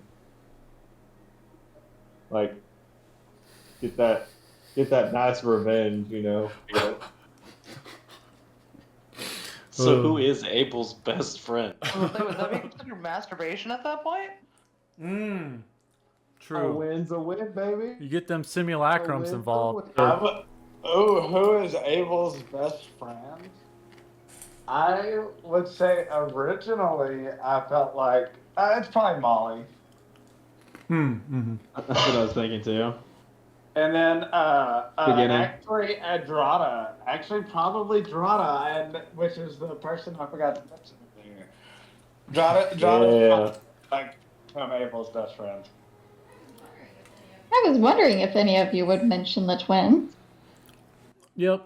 And as much as I really enjoyed running Guile and Barthen, of course, Barthen was like literally my self-insert. I literally, how I described him in session 1 was, okay, this guy, he looks just like me, but like about 15 years older, you know, salt and pepper shit going on, but it's literally me. And I talk just like how, you know, it was Barthen in Phandalin was my like easiest NPC to fucking run ever, but Guile, I would say was my favorite because I really did. I loved playing that game of, okay, what if I told the party all truths, but I would make sure to leave, it was my ability, testing my ability to like really skirt with that whole concept, and it was a lot of fun. But ultimately, Drada was my favorite NPC, or is my favorite NPC. I got too attached at the very beginning and was like, oh my god, I'm gonna let everybody else know why they're my favorite. And I mean, going as far as like building out, her battle plans, and like writing a short story with her backstory in it, her and Dro's backstory, and just like spitballing things between me and Zora behind the scenes about the twins. It was just like such a fun.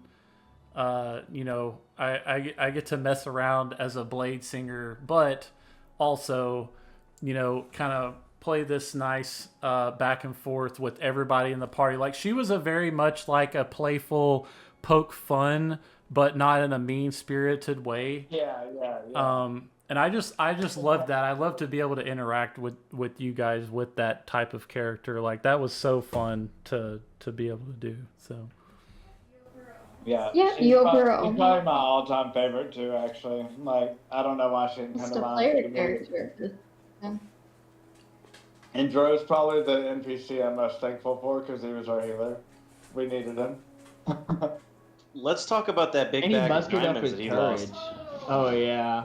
Oh, yeah. What'd you say, Guys, you don't blow up That big bag of diamonds he lost. filled with diamonds. Oh no, the To be 50,000. fair, Getting ready to To be big fair. puppy dog of the harass. he knew the implications, and wasn't he the one that gave the idea? No, but No, he that's didn't Dwayne. realize what was happening until he handed over the bag. Yep. Yeah. It was yeah, that just playing out in real time, because Zora was right next to me when it was happening, and I didn't realize it until like me and Dro realized it at the same time. Basically it was like, oh no. It's no stopping at this point though. That shit, I mean, the classic, what happens when you open a bag of holding with the portable hole, and yep, that got rid of the Tarrasque. I mean, shit, problem solved. Sure did. What was your favorite Uh-huh. moments, Dusty? To like, for your favorite people to fight with, like monsters, or like, was it Drada? Was it a creature? I mean, the fact that we got to lean into the dragon theme towards the middle, and dragons were a theme throughout, because like I was of the mindset, okay, it's called Dungeons and Dragons, we're gonna have some dragons in this shit, but it like actually became a central theme of the campaign, and playing any dragon was very fun, not just because the legendary actions or the lair actions or whatever, but just that classic freedom of, okay, I can fly, I can swoop down. I soon discovered the old source material from like 3.5 and stuff, where dragons had flyby and some of them could cast spells. They kind of nerfed dragons in 5e, so I really started to lean into the old stuff and revamping it into 5th edition for our campaign. And I mean, it ended up being a boon to the players too, of course, ultimately. But like getting to do all the cool stuff with, and then of course, like, honestly, Clora Credara in the Bolus fight, being like her fighting style, because we were gonna introduce her fighting style when y'all had first met her if things went sour.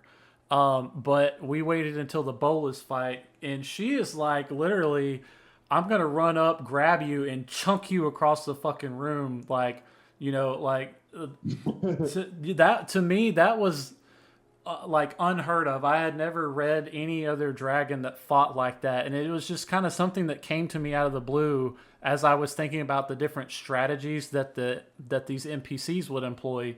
and I was like, oh my god, this is going to be great. I'm actually going to go ahead and tweak these legendary actions to where she can do this more freely.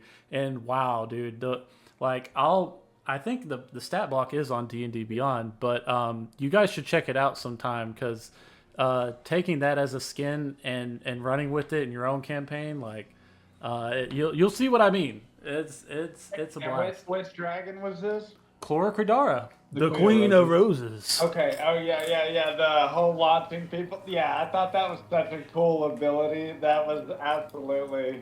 Yeah, I agree. I was like, this bitch just have telekinetic throws across the map. Yeah.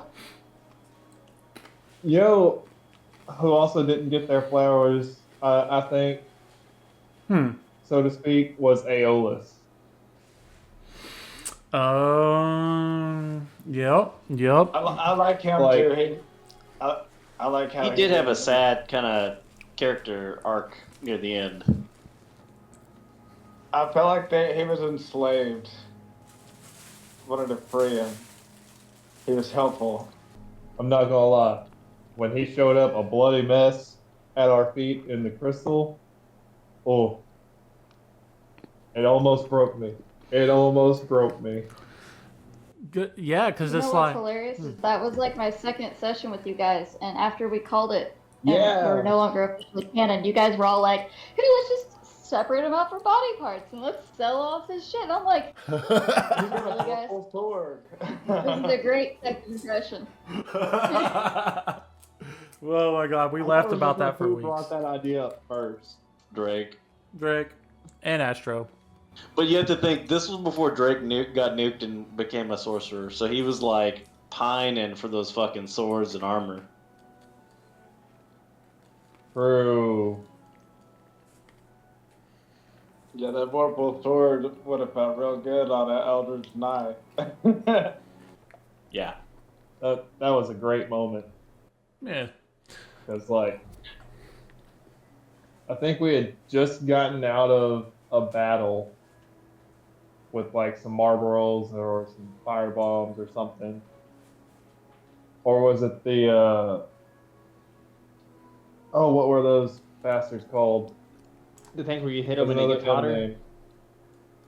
No, those are the fire bombs. I'm talking about the Tom Berries, Verolith. but that was after we met. The Oh, the Verolith. Six arm thing. Oh, the fucking Yeah. snake woman? Yeah. The attacks can attack every turn or every like round. Or Yeah, something she like had a that. reaction every turn, and she could parry basically every turn. Mm-hmm. It virtually brought her AC up from like 17 to 21. 21? Everybody gains an inspiration. Write that down, write that down. Oh, shit. It's canon! I'm It's right, canon! What? The crystal NPCs Mm-hmm. were also like some of my favorites. Not just from like a monster standpoint, but like, what was his name? Little furry dragon man. Oh, guy or the dragon. Yeah. Leo? Odd guy. Yeah. Little furry dragon guy. The Yeah. one that He's ran the actually a shop, dog. The three brothers. Yeah, he's a dog. Oh, McEnroe. We were supposed to find. Yeah. Yeah. And we were supposed to find his brothers, Mhm. and we never did. Yeah, because like obviously, this is like a location from Final Fantasy 12, from Ivalice, the Great Crystal, and I was like, okay, I know these guys, these three brothers, they're scattered about Ivalice, and they talk about they basically talk about Gear Vegan, and the ancient city and the crystal that sleeps deep within. And like in my head, I was like, okay, but at some point, I think these guys would have visited that place. And so I was trying to place in the timeline, like if you guys decided to break out of the crystal and go see the rest of Ivalice, where that would have been. But all I knew at the time was, okay, these guys are there, and they have to meet somebody interesting in this crystal, and it might as well be these guys like that for sure. The random potion seller, but also has like a bit of background knowledge for the location and stuff. Is very nice little set piece to further immerse you guys into the setting that we were playing with. Right. Once we quote unquote beat the campaign, we go back and fight a super boss there. Yep, might as well. Well, yeah, because some of the summons were there, weren't they? Yep. It was totally had this whole because there was a path. If you played Final Fantasy 12, there's a secret path. Yeah, the Zodiac. But I had like special conditions. Yeah, it was gonna be a whole nother layer that we were gonna kind of roll with and see what happens as far as like being able to summon entities into, because like there's already summoning spells in D&D, so it's not really a far stretch to introduce like custom made summons. But yeah, it's still technically there, but we just never got to it in this campaign. Because we speed ran. We kind of went on a speed run. Hell yeah. Which was the right approach, considering how long the final battle actually took. It was awesome that you guys were like, y'all went in there with a plan and a mission, and that was like one of the biggest examples of you guys coming together as a team and actually executing like straight up. I was very proud. one of the several moments where I was like, oh man, these are my people. Yeah, I wish we spoke to Bolus more before we fought him, though. LOL. I didn't know how much more conversation. Drake was definitely on that path to doing that, and it was interrupted by one of our furry friends. I thought it was going down already. I thought I don't. If I messed up true dialogue, I definitely feel bad about that. At the time, I felt like he had said basically everything he was going to say, and it was our little chance to get, like cheap shot. We were Sucker punch. to jump on him. a surprise round that I thought we needed. If anything, he probably would have got the jump on us. Realistically, knowing him as a character. I thought so too, and I thought he was just speaking like blasphemy, and it was pretty much over with. That he had his mind made up that he was coming to do God shit and take over. Yes, what once started as a little funny random encounter that I put in the crystal became the main boss of the entire thing. That was just like a beautiful happenstance, and I was like, all right, this is definitely what he would do. Thinking about, okay, what would my character do? What would Bolus do if he found out that there were dragons in this other magically rich realm? That motherfucker's definitely about to pay a visit. He's about to start scheming. And sure enough, wow, it turned into the actual ticking clock of the campaign. Like, there's a few different devices that you can employ as a DM to drive a sense of like urgency to a main plot point, and that apocalyptic style event was like the perfect backdrop to get like there to be like a central plan. Like ultimately we're going to go fight X, and that X was Bolus. Holy shit. In hindsight, I would have not jumped the gun there. See, I feel like if we were to run it back, so to speak, I wouldn't have done anything different. Because with Swiss ties to Ravnica and what Bolus had done in Ravnica, or would have planned to do, rather, she would have gotten his face regardless. You know, granted, in my head as the player, when that fight started, I really just wanted to see how close I could get before something happened. Yeah. That was so yeah. That was literally it. Uh-huh. It's like, how close can I get to you before you do something to me?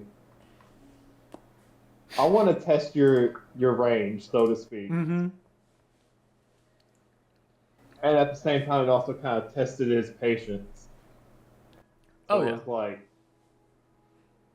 I had no plan. Once I was up there, I had no plan. Mm-hmm. But It was ultimately, literally, how close can I get? yeah, yeah. I mean, and ultimately, it helped. It helped the party because it's not like that it caught him off guard, but it made that Right. timer that he started when y'all first walked up there. It ruined that suspense because, like, you're definitely right. You know, if y'all hadn't made the first move, then he eventually would have. Like, definitely, And it probably he would would have have. been way worse. Yes, like Didn't we tragically. all- Yeah, I mean, so I feel like we all said something to him, and he spoke to all of us back, like to a reasonable amount before Yes. I did attack. But I mean, like, I don't know, how much talking do you really want to do? You know, like at the time, I guess, felt like we had all talked enough, or hopefully I wasn't just that unthoughtful. My memory is not that great. But I definitely, I mean, there's a real chance we just die if we didn't, because like it was such a tight fight. At least it felt that way to me. Oh, it definitely was. I mean, And, like- Drake didn't get the full conversation he was wanting to get, which is probably a good thing because Drake was really putting him on trial. That's what he was trying to do. Give him a fair shake, weigh his, what he was doing out. But in the end, it worked out better that he didn't get that because, like Dusty was saying, there was a timer that we didn't know about that he was definitely for sure going to just unleash unholy hell on us. The thing Yeah. is, we Another did thing know going about on? it. Yeah, also, Uh, like, I was trying to play the madness my character had too. Like, even at the time, I had one stroke of madness. Like, and I really tried to, self-apply the mechanic because, it's just a number on a sheet of paper until it's a significant change. But, I don't know. It's all role-playing, And, yeah, I've done my best to implore it. By the way, can I spoil it and say what they are, which y'all might know?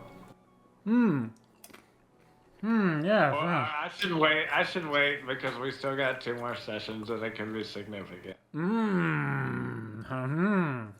No, you're right. You're right.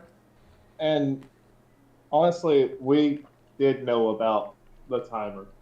We were given a general timer, but as to like what he was planning to do in that instance, we didn't know. Yeah. You know what I mean? We knew he was there to gather all the dragons under his rule, basically. And it was by the fall equinox, Yep. right? Yeah, that was the official timer that the spell would have been Yeah. complete. And we knew that in that spot, time had moved. It moved slower, right? But Yeah. the outside world, it had actually moved faster. Yeah, in the crystal it moves slower, yeah. Yeah. So like, we Some knew we were hyperbolic time on some chamber. kind of clock, regardless of what that clock actually was. Time is weird, man. Especially when you start dealing with time dilation. Oh god. Yeah, like Lolt did to us. Still don't really know exactly what happened. Oh, Char doing the whole 1 month Chart. Mm-hmm. Oh yeah, that's what it was. Sorry, I just forgot. It's been so long. Hey, there's the party. Hey, you're back? Astro is here to finally provide clarity to the group's adventures. Ah, In the form of shit. tequila? This guy. What's up, dude? Glad you can make it. What's up? Well, would you like to introduce what characters that you played and like kind of briefly go through the backstory leading up to meeting Ubu? We'll start off with the backstory of Geiston since it's shorter. Geiston, who is a dark elf, just serving the the females of the dark elf society as an ice maker because of his skills with ice magic. Eventually got fed up with it and left and explored the Underdark for a while. Met a ranger, became a horizon walker for a bit before venturing to the outside and getting to Waterdeep. And then became a full sorcerer in ice magic. And pretty much eventually then met Uwu on a certain excursion and acquired some unique sunglasses to help him in his daylight adventures. And then did some sort of things, helped with the Inferno fight, but ended up drawing from the deck of many things and had his soul sucked away into a vial at some place in the abyss. To which my other character, Astro, went on a rampage with his army of undead. Or small army, I would have to say. It became larger later on. And broke himself free, or Geiston got broke free from Astro. I broke myself free, in essence. Yeah. But in the meantime, while Geiston was gone, he was kind of being surrogated by a magical essence of himself that remained outside of the flat, known as Pux, who is a very icy fox with 3 eyes, and helped the party a little bit. But then Geiston was free and suffered multiple unconsciousness Yeah. from Bolus, but managed to survive and not fall to his death. Thank God. And his quest overall, after meeting Guile and acquiring a certain icy dagger and maybe bong, he developed the goal through madness and just his own personal, ways to make money rather than tour the Dungeon of the Mad Mage. He wanted to create a factory of sorts that produced an ice that never melted. An almost indestructible ice. So that is his current path now. Then we'll go on to Astro. Astro is a different character. He is a blood elf, or started off as I believe a wood elf, Yes. but then discovered his true nature as a more of a primeval blood elf. More closer to the ties of the original elves. And through this blood, he realized he had more power in him than realized. And he realized that since blood and vampires kind of coalesce with each other, that his path to power and immortality for his goals would be more or less aligned with each other. So he joined Uwu. He started off joining Uwu, being found in a box sleeping, or in a trance, as y'all would say. And then from there, he kind of just got along with the party. A good-natured fellow. You know, probably one of the best rangers besides the later on ranger. I forget what her name was. Rena? Rena, yes. Rena was definitely the superior ranger, but Astro was the first. And then he decided to become the cleric / ranger. And then with the clericness started the whole vampire ordeal. He found himself a group of vampires. You know, he made himself go astray with the vampires, pretending he did not know what was going on. You know, it was kind of some weird gay vampire stuff going on. You know. And then as soon as he got bit, he bit the other vampire and got its blood.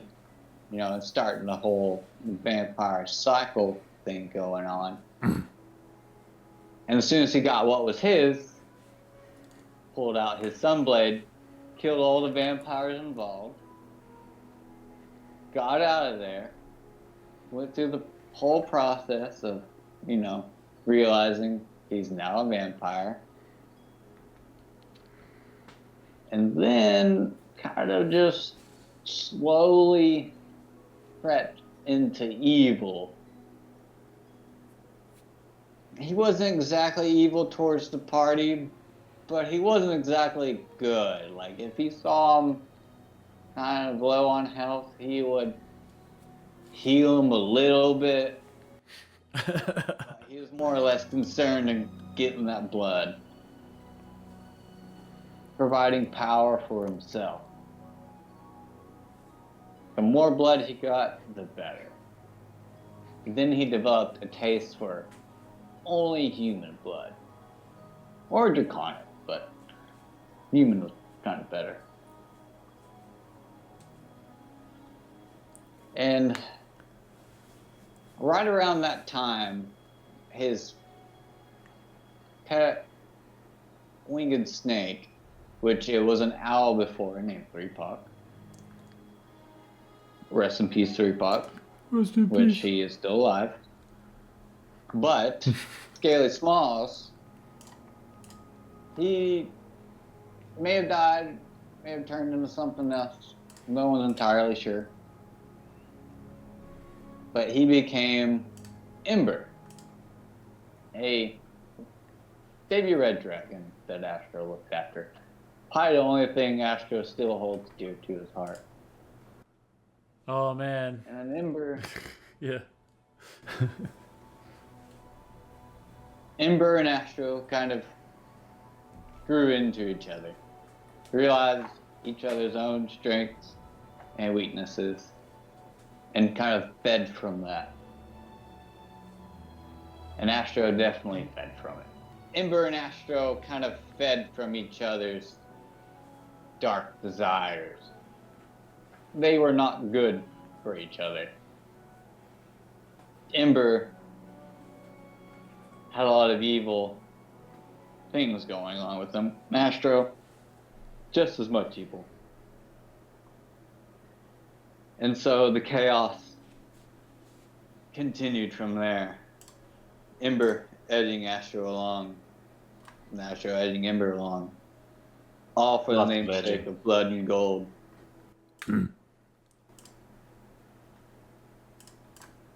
feel like blood and gold was all the party really knew. For Astro, it was blood. Nimber, it was gold. Or Astro's party of Dragon and himself, as he really considered himself. Because in the end, he left the party, realizing they were just holding him back. And he hid himself in a cave until the time was right. Till the Nicola Bowles fight. To where he showed up with an army of undead. A whole fucking army, dude. You could only fit so many zombies into the portal at one time. We had to do it round by round. You know, we couldn't fit the whole 100-something, 200-something. I mean, we planned it out down to the number of how much. I was trying to throw Michael's old boss into that portal that was spewing out all those undead. I remember that. That was a great moment. That was a great moment, by the way. Yeah. Yeah. And then from there, Wow. he Oh, helped the party where he could, but his main goal was Nicobolus. And it wasn't to really help the party. It was to absorb some sort of essence, if he could, from Nicobolus upon his death. And that did not come to fruition. But he wished it would have, as Astro had a goal, a quest, to free, what's his name? Can you help me with this, Dusty? Can't remember his name now. Well, obviously, you don't What's his really name? want to free him if you can't remember his name. Was it Cyric? It was Cyric. Free Cyric. That'd be the from his murder bonds through attaining, I believe, 3 or more iron keys 7. for his imprisonment. There are 7 So iron Astro- keys, yeah. 7. So Astro could become a god of blood. A god that had not yet existed in this realm. He saw the opportunity and he tried to take it. But upon defeat of Bolus, Astro did not obtain much more power than he already had. So, in the aftermath, sitting with the group in the hot spring, Astro in all his vampire glory was viciously attacked by Abel, who stabbed him straight in the heart.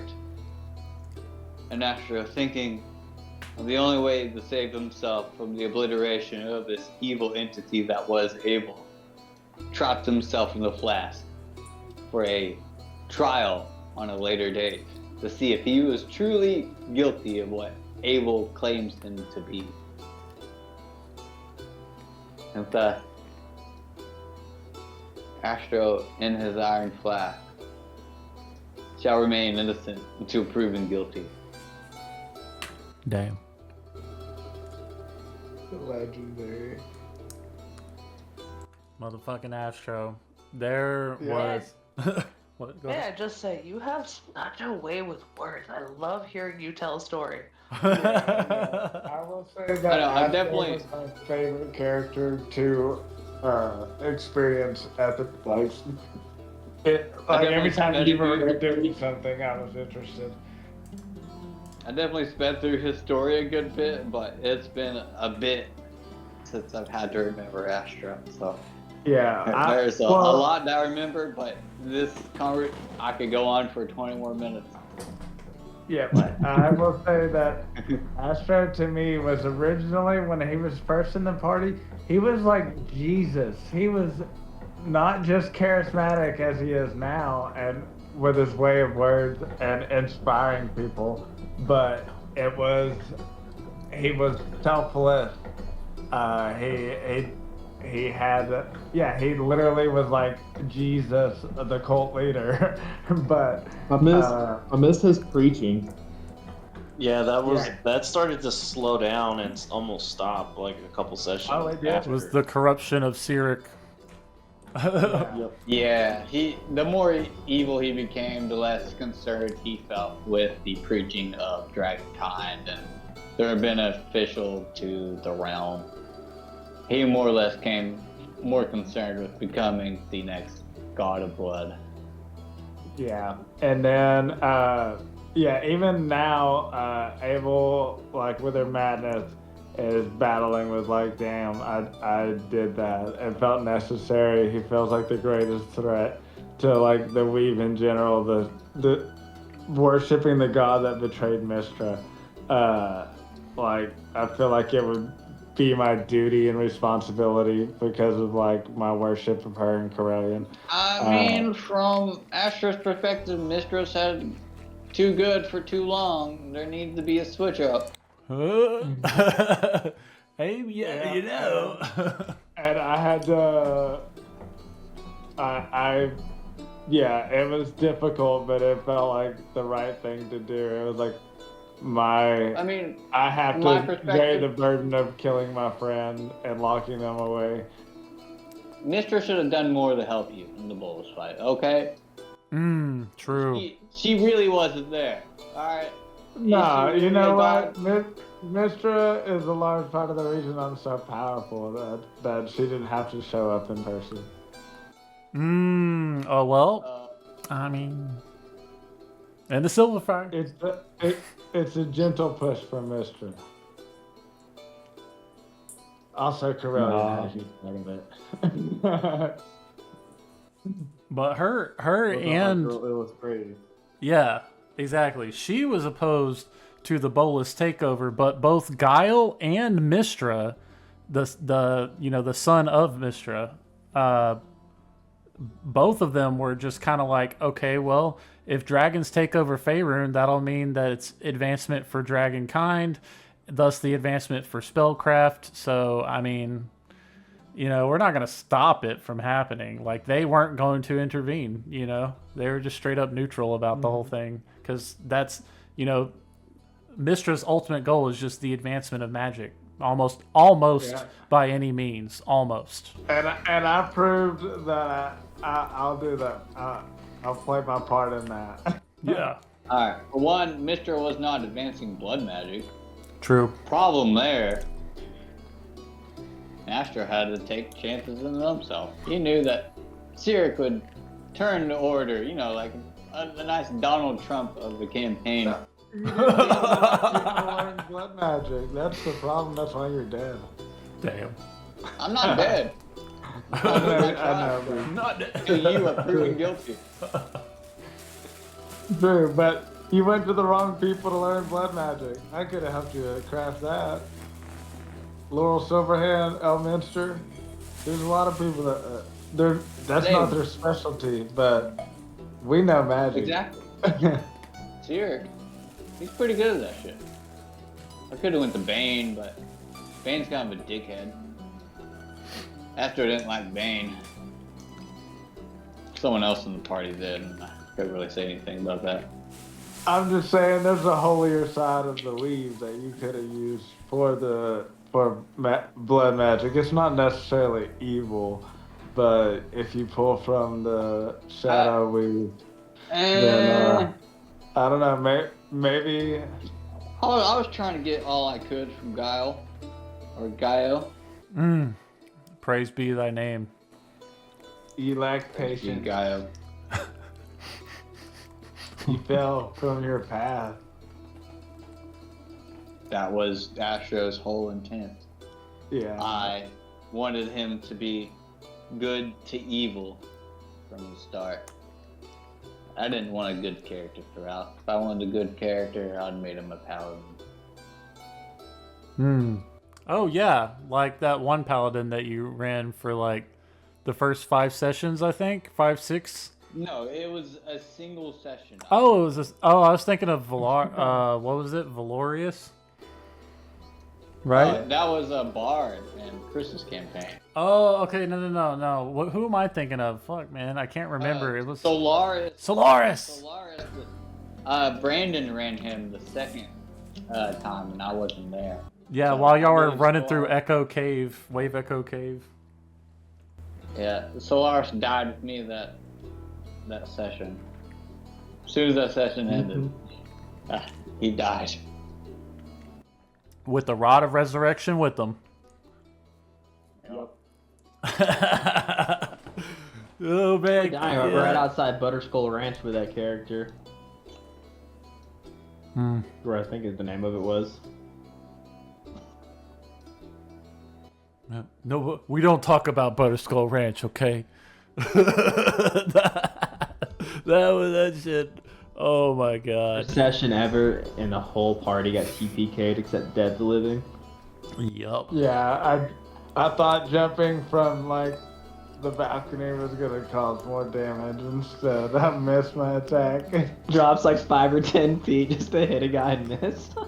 And this goes to Now I show. got, like, four orcs looking at me and nowhere to run. Yep. Thus goes to show you can't always run the encounter like the pre-written book says you should run it, because that was not balanced. And as a first-time DM, like literally my first session DMing, I'm over here like, all right, well it says do this, so I guess we're doing okay. That's how many there are. Wait, that kind of seems like a lot. 3 orcs per character at level 2 or something. I was like, Yeah. this doesn't seem Yeah, right. in hindsight, we needed to like pick people off one by one or find explosives or something, but head-to-head fight was not it. Yeah, I kind of took a harder. Challenge the alpha. Yeah, You Yeah, didn't fourth get rolling. a legendary item. You was like, here, take this just in case. I was so scared to use it too, because I was like, no, what if we need it? The whole party got wiped, and here I am holding on to the Rod of Resurrection. Oh man. Or that other time that was like the second or third session where you guys went to the Mountain Toe mine quest, where like it was the den of were rats. There was like a gang in there, and there was negotiations happening, and then all of a sudden somebody stabbed a giant rat, and a fight broke out, and there was another fucking that was where motherfucking Ron John Raskin had his death. You know, that's where he died. After they stabbed, I think, yeah. Yeah. So I remember I was so new to like D&D, I didn't recognize that it was an encounter we weren't supposed to fight. You know, like Yeah. they were just so far above us, and I was like, I'm completely surrounded by them. If I cast this cantrip, it's gonna do magical damage to all of them, and that's what I did. Hell The next yeah. thing I know, everybody on our team is dead within like 2 rounds. Like, it was bad, and I was the only one that got away with Misty's death. It was a I'm good just glad I time. wasn't a part of that fiasco. Yep.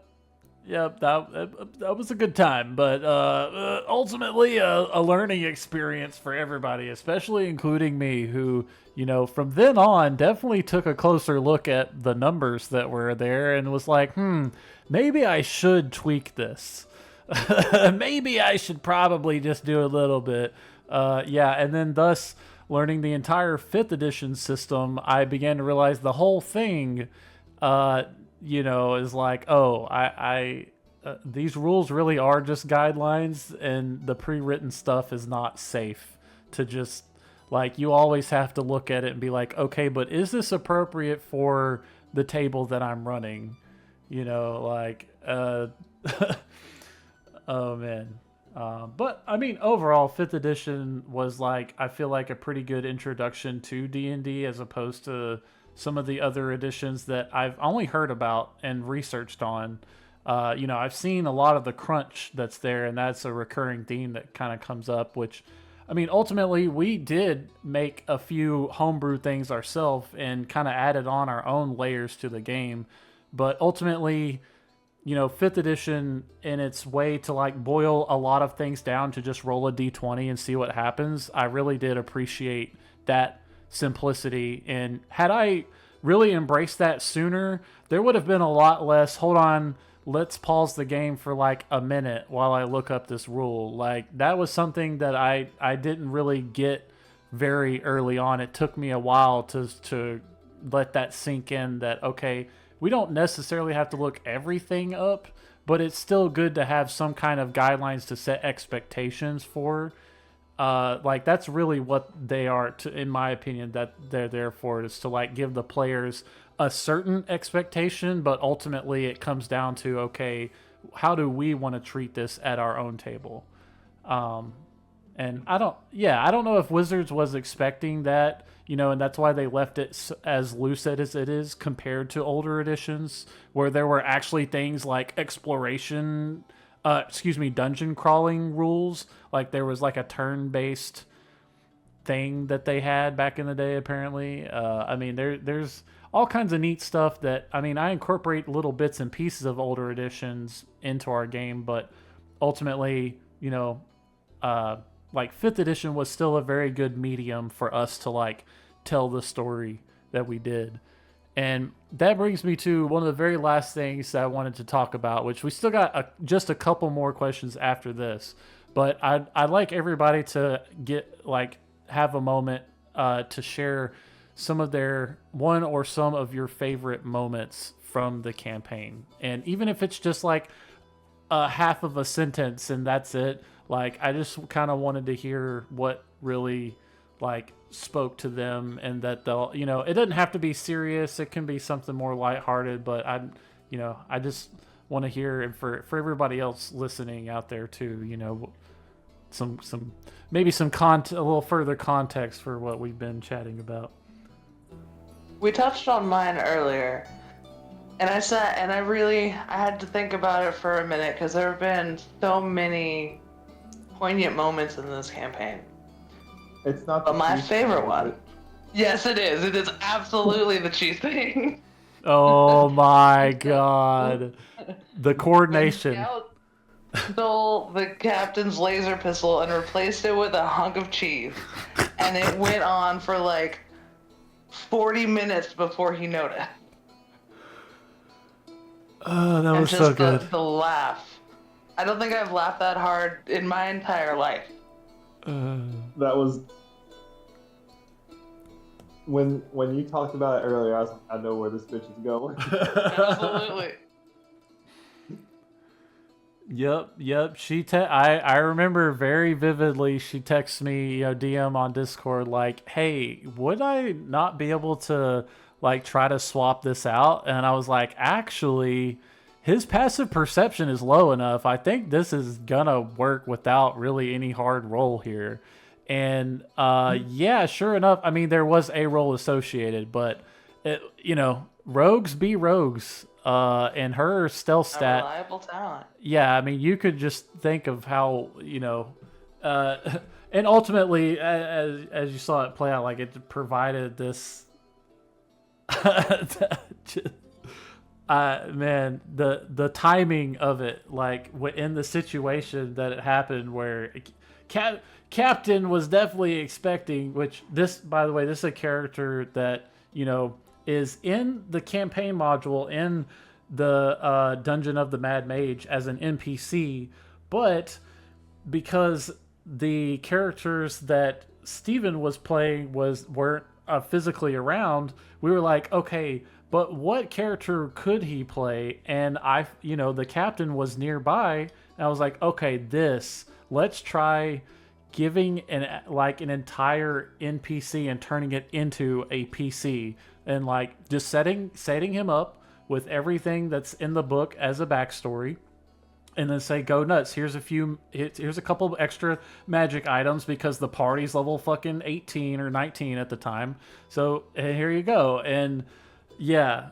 So that's who we're talking about, Captain Nugathrod or something. I couldn't never pronounce his name, but it's the guy who owns the Yeah, he owned the ship that Hallister was after, or that he stuck inside of his dungeon just because, and Captain was trying to get his ship back out, and yeah, Yeah, she stole his gun, his pew pew. It was just like a +3 laser pistol. I mean, this thing was fucking powerful.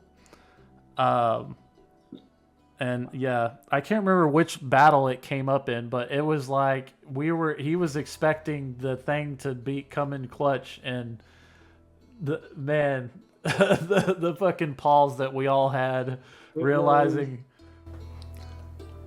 It was the battle before we got to Carlet.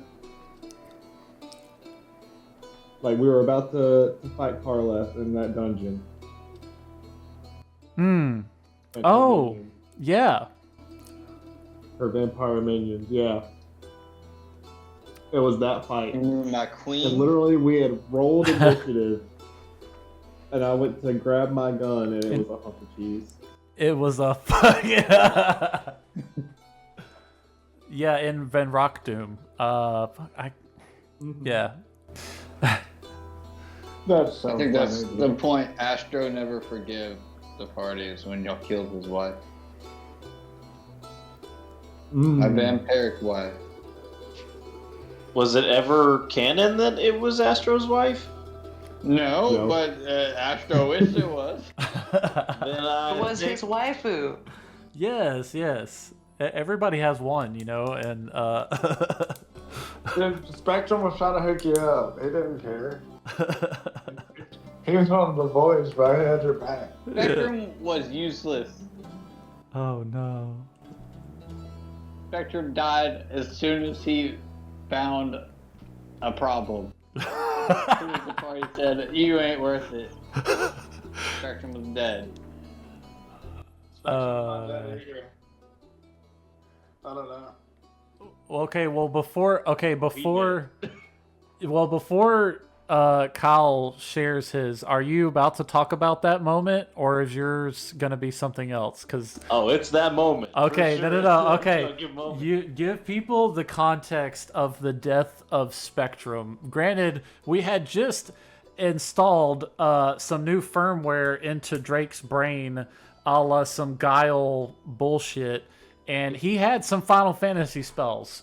Fire-Aga, Thundaga, Blizzaga, and the custom homebrew feat that we had kind of lingering in the background for a while, but nobody had taken it until now. Motherfucking funnel casting, bro. That shit where you can concentrate an AoE spell into a single target. What happened? What happened? Yeah. So the context behind this, this specific scene that I want to describe as my favorite moment of the entire campaign, just because it was just like, it was the ending of an arc that had been brewing and boiling since like session, 80 something?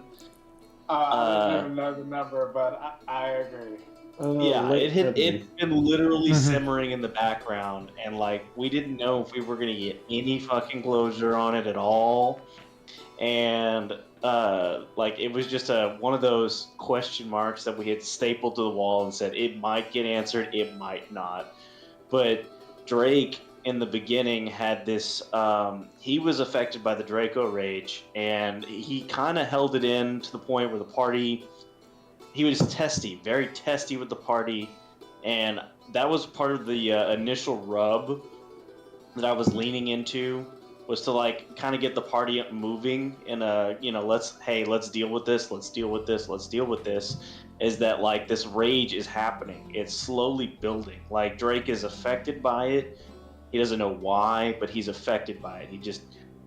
And then he finds out, oh, this party, they're dealing with it. Let me join them. But at the same time, it's like Drake meets Spectrum, and Spectrum, essentially what he thinks in the beginning is he offs Drake's like partner, life partner, wife, whatever you want to call it. And not only that, but his savior, the guy who rescued him from the dungeons.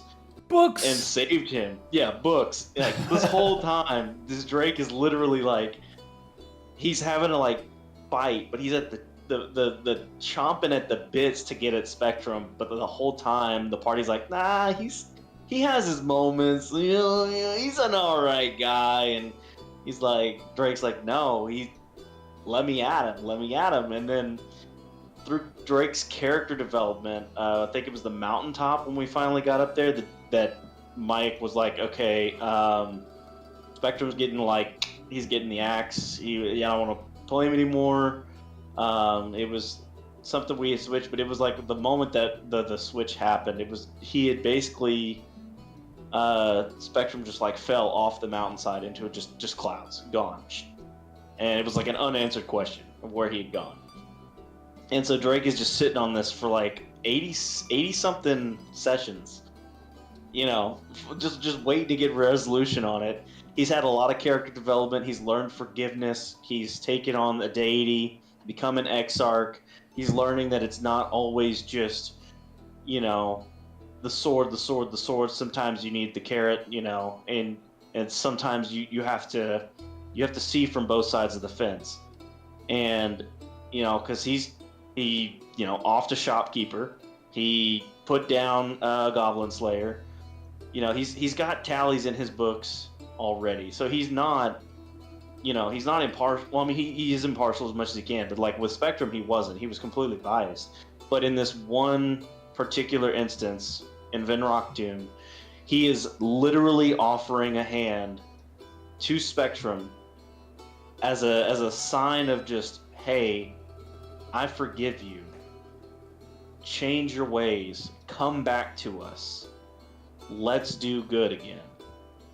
And Spectrum, I forget what spell you used, Mike, but you said you had aimed like up in like my cavity, like abdominal cavity, and that's where you had launched. It was like a necrotic spell or something like that. Yeah, it was like a disintegrate of some sort. I don't quite remember either, but it was essentially disintegrate of some sort, and you would have like withered into like black dust, and I very much I remember all of that, man. You described it so well. Like I forget just how treacherous of a person it was. he was. I felt it as a character. Like I felt that I had like witnessed like Drake, all the effort he took into learning forgiveness and learning to, not just lash out and not just immediately like sentence somebody, but to like learn what's going on.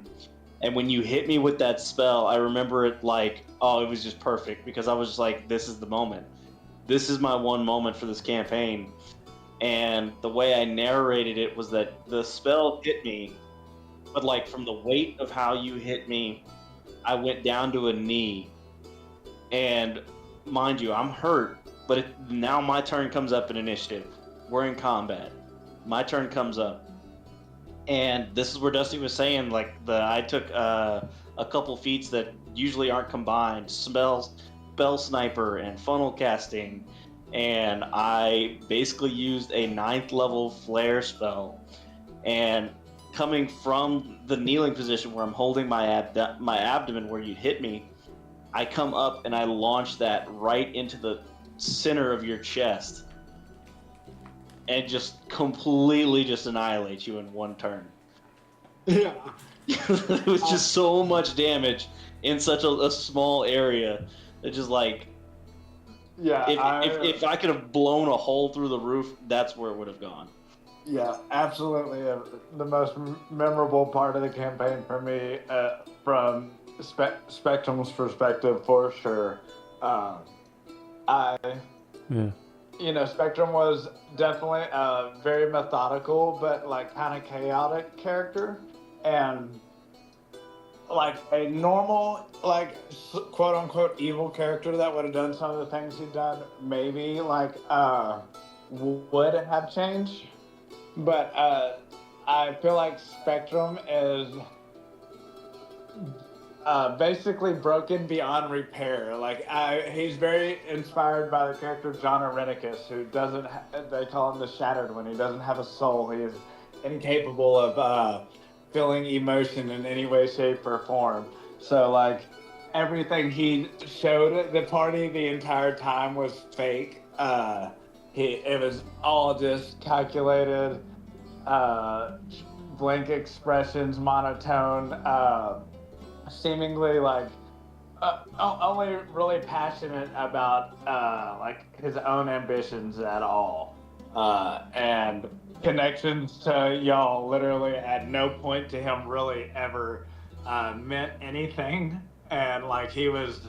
Yeah, he was as evil could be in my mind. And John Irenicus from Baldur's Gate 2 is very much the inspiration behind him. Well, you played that very well. That's for sure. I mean, I tried so hard, bro. I prepped a lot for that. I prepped more for him than I ever did Abel because, like, Abel comes supernatural to me. You know, it's like classic hero 99% of the time, you know, and with a little bit of like chaos and idiocracy thrown in there too.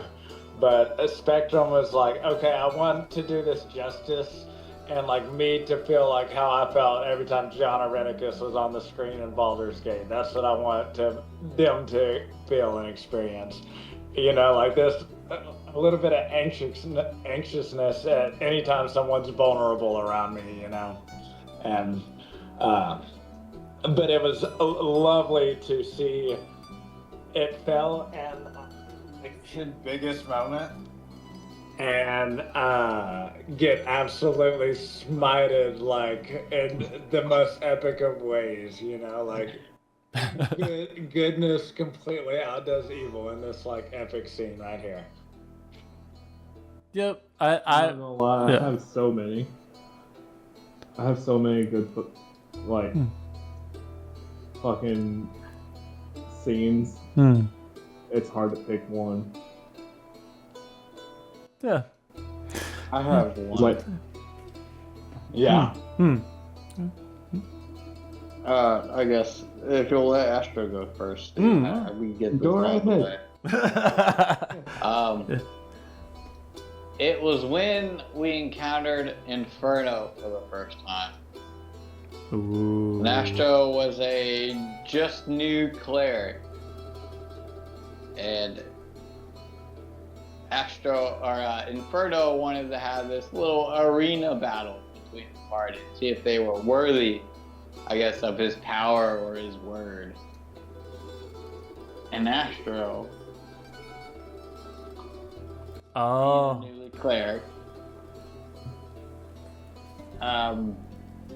watching the party pretty much die in front of him, pulls out the Hail Mary of cards and says, Oh, yeah. Alright, I'm going to do Divine Intervention and use, what was it, Hold Creature.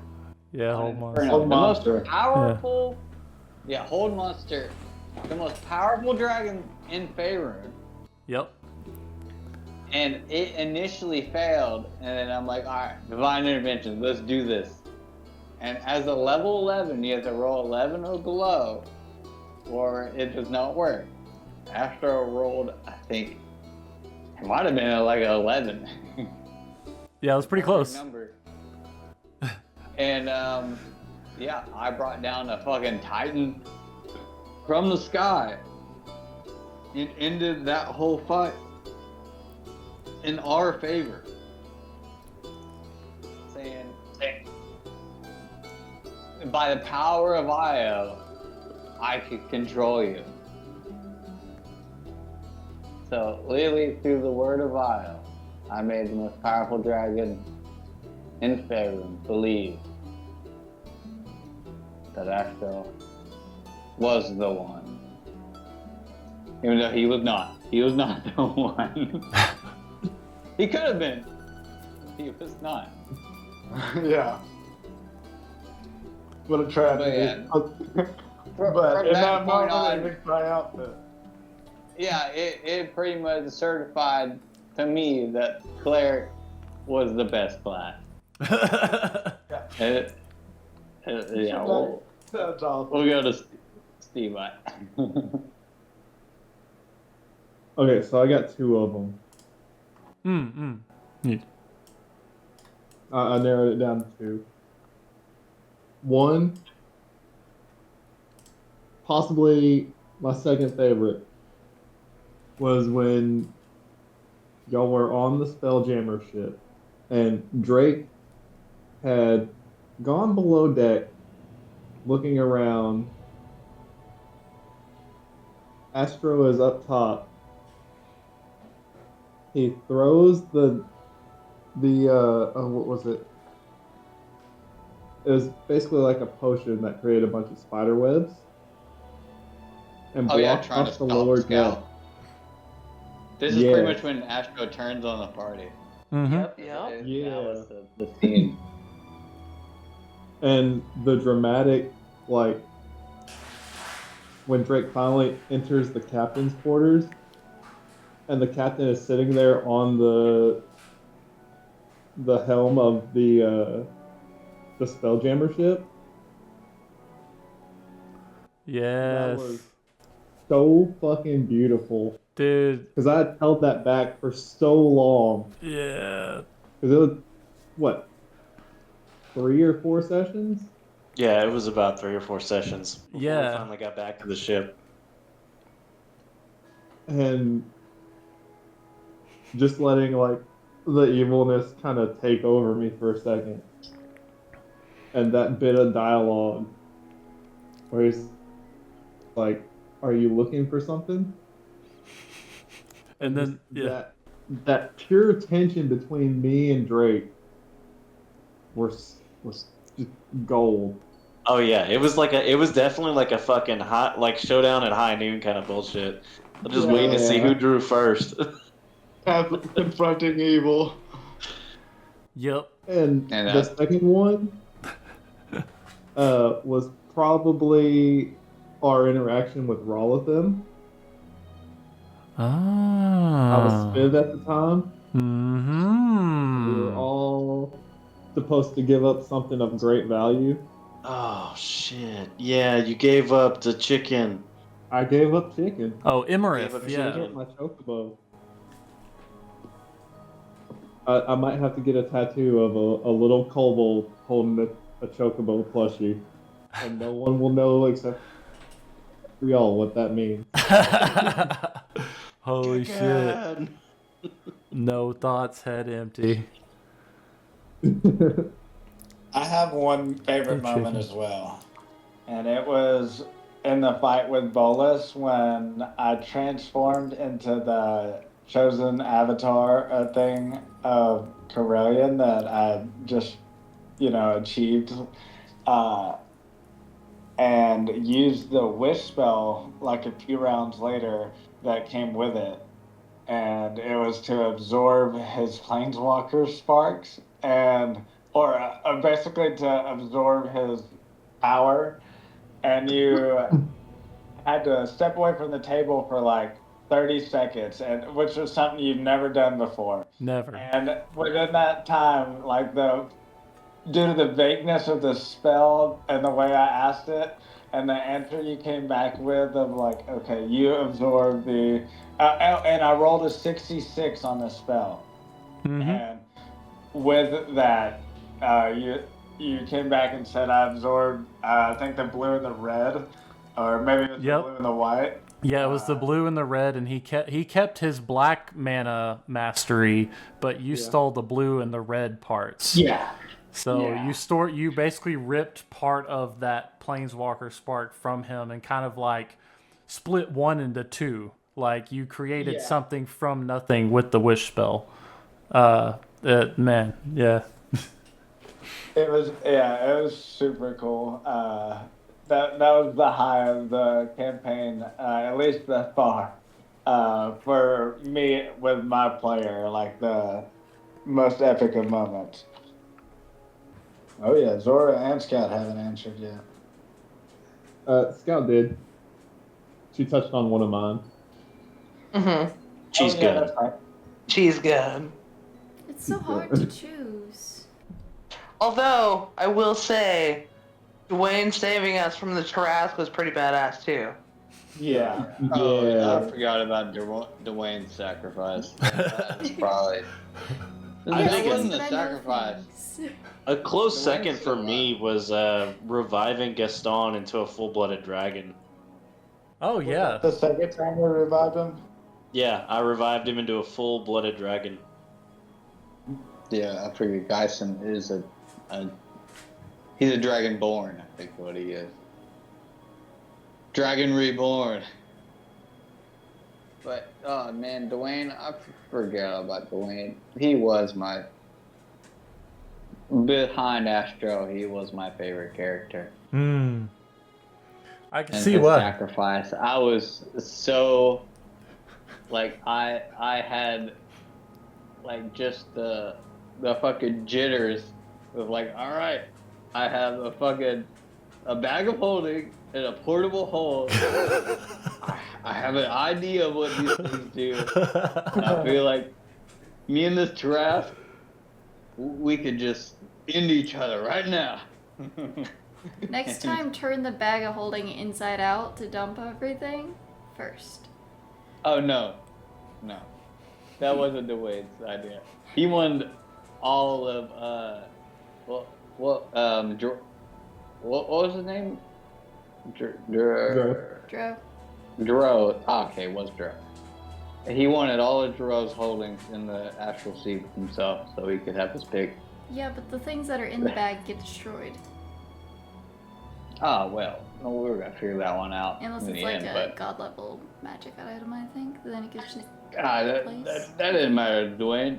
something like that. He just wanted a little bit of liquor to go along with him. Yeah, Dro doesn't carry But- liquor. I know. I think Dwayne discovered that in the astral sea. Dro's like the most innocent character in the entire campaign. Yep. Except for that one moment where we ended with Dro standing up after somebody pinched his butt. Who would do that? But Dwayne's thought was this will never work. But if it does, goddamn, they're gonna make a statue of me. They have to. I did feel a little bit cheated though, because I feel like Dwayne and Scout would have been really good friends. They would have changed gotten my up to a lot blade of trouble. song forever. Another really great moment was bullying the leader of an entire city and doing what I wanted. That was pretty great. Oh, Lord Neverember. Yeah. Oh yeah, yeah. Straight up. Astro had So a hand on that. yeah, so did Abel. Yeah. It was I don't remember this. Please give more context. The Leyland So- besieged arc that we had. Yeah. Oh, I So- remember being there for the story and leaving, not making it to the next session of the fight. I think of the Pretty siege. much. This was before the fight. So we had gone up to Neverwinter for them to possibly give us more men to help hold back Leyland's walls, right? Yeah. And we had just gotten the Gnomon Guard grenade from the 2 gnomes we saved. Was it in Gnomon Guard? It was nearby. It was nearby, but they were Nearby. from That's what I Nomengard. Yeah. And he was like, well, no, I can't do that. And so Swift, being the bold and brash that she was at the time, just pulled out the grenade and was like, yeah, you are going to help us. You are going to send us men. Or I will send all of us. Yeah, it was definitely a discussion on tariffs. It was for sure tariffs on soldiers and whatnot. And we definitely said, no. If you bullshit us as We'll blow you up. Swift, yeah, we'll fuck you. We'll fuck you forever. Because, like, that was shortly after she had joined the party. I do commend And, you, Dusty, on picking Donald Trump as your surrogate for that person. That made him, I don't know, just like the perfect person to argue with.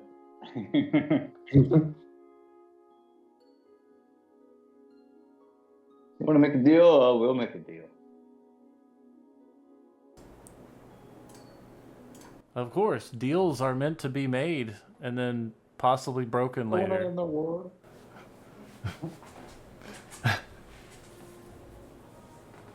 Yeah. Oh, see? Goblin Slayer agrees. It must be true. I make the best deals. Yes. Only whenever they're good for Reviews me. are the best.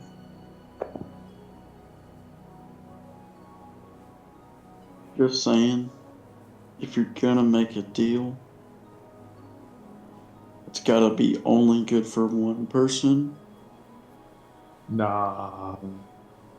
At the end of the We day, call there's that only one extortion. person that wins a deal. That's not true. That's right. I win the deal. I win all the deals. How's that flask? There. Wait, what? You talking shit about Astro? Damn. Always, come on now. So, Don't worry, I'll get out. oh, I'll the. find you. I'll be waiting. So, On the show. yeah. On the shelf, next to some liquor. I am kind of with Zora. Like, it's really hard for me to pick a favorite moment, but I can say though that my favorite types of moments were whenever we would go back to home base, or there was like definitely this noticeable calm before the storm, where like anything can happen, where like there's this loose,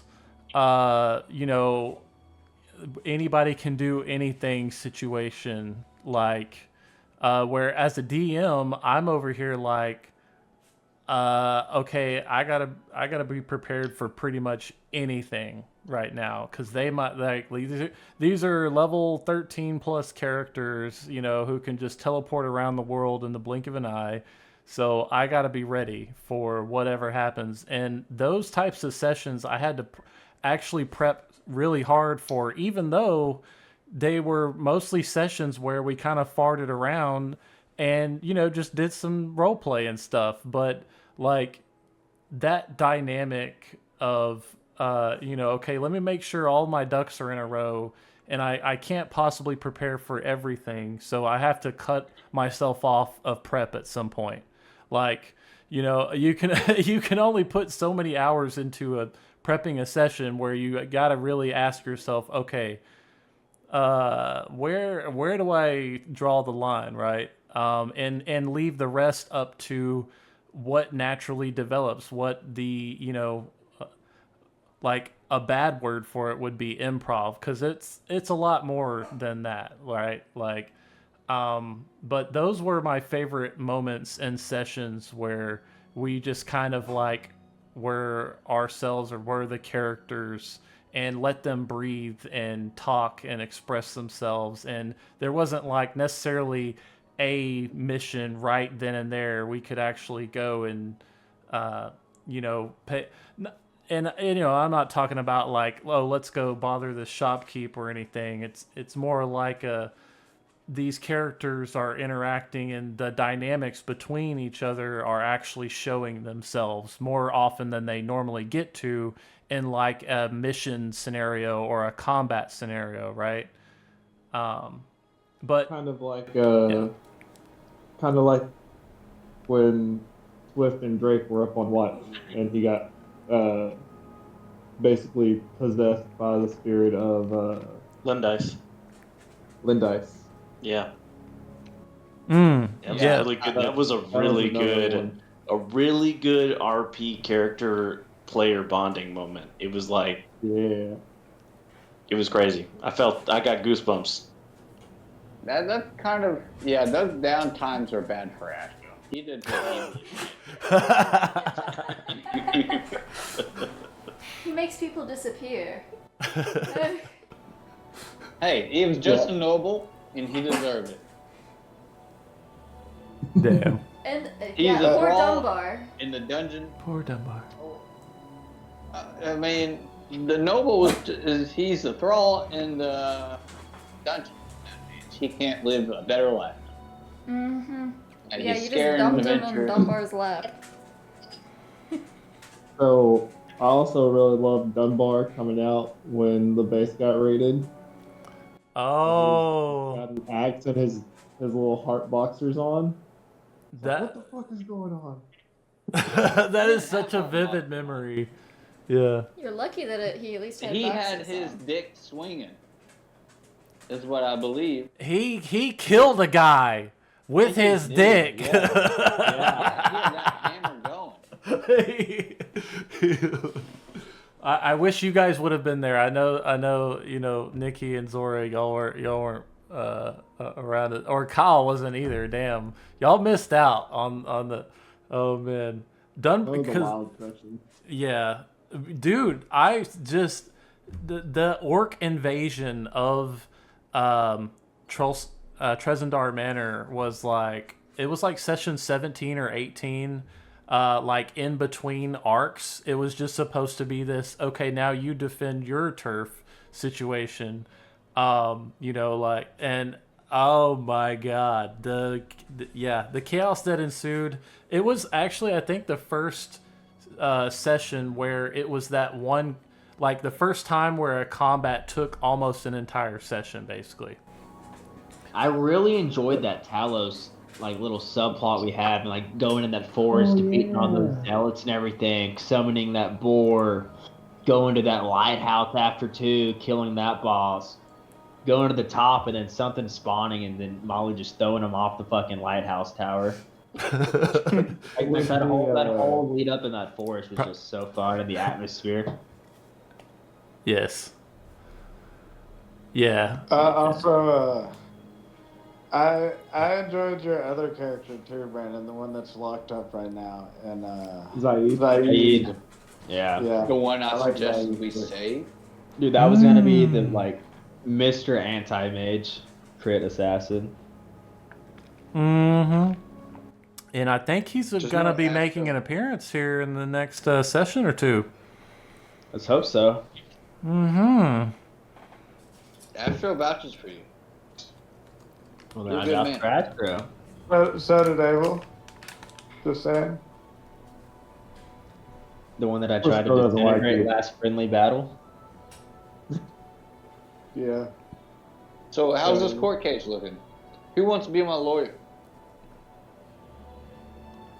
I would.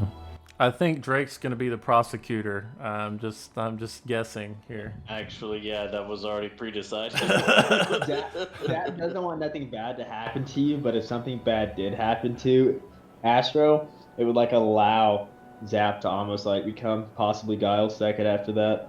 I'm hiring Zap and Guile as my lawyers. And Dunbar. Oh Because it's not my. good for a god to have two chosens, you know?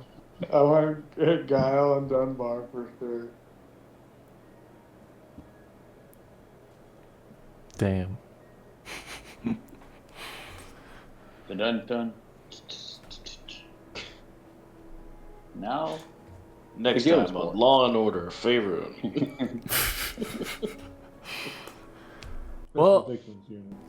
I guess as far as the 10th question that you guys have seen, I would like to ask that at a different juncture.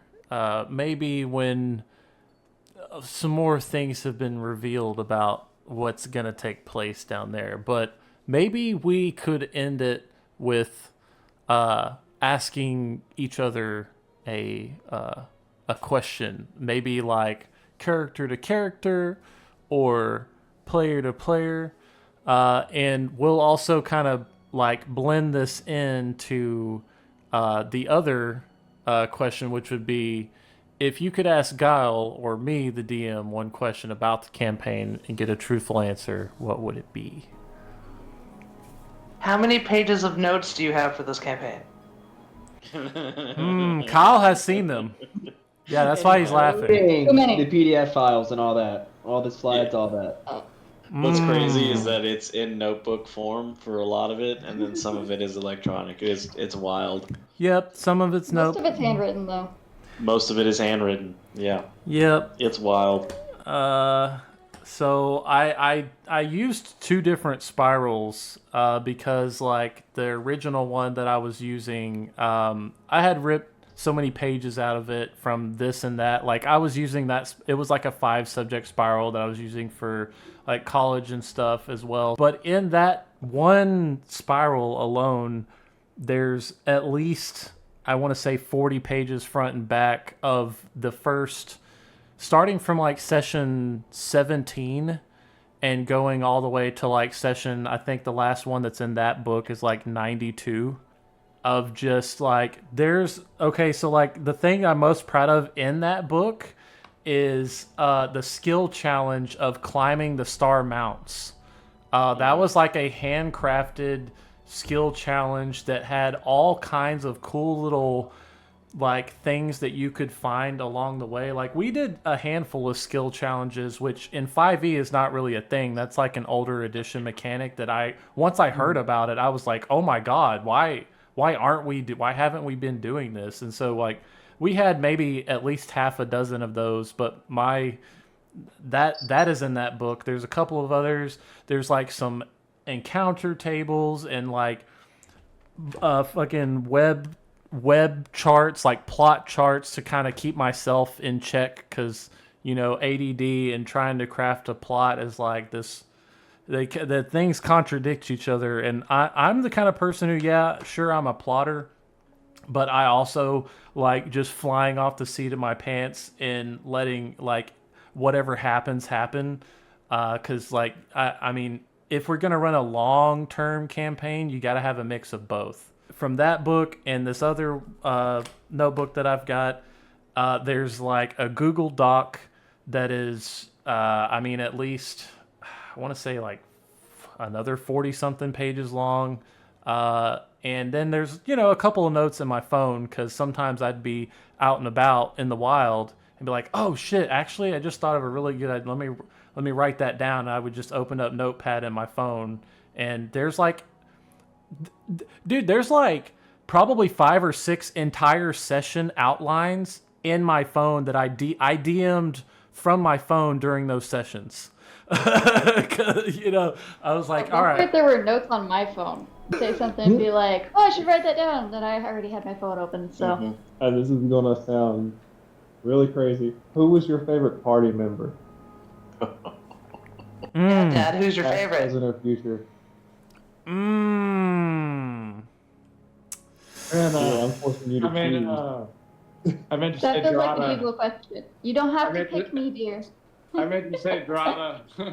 I mean, Drada is like a very natural pick, even though she came at like one of the later, like pretty much the last part of the story. But damn, that's so hard to pick. Like, because I want to pick an NPC, obviously, and not a player character.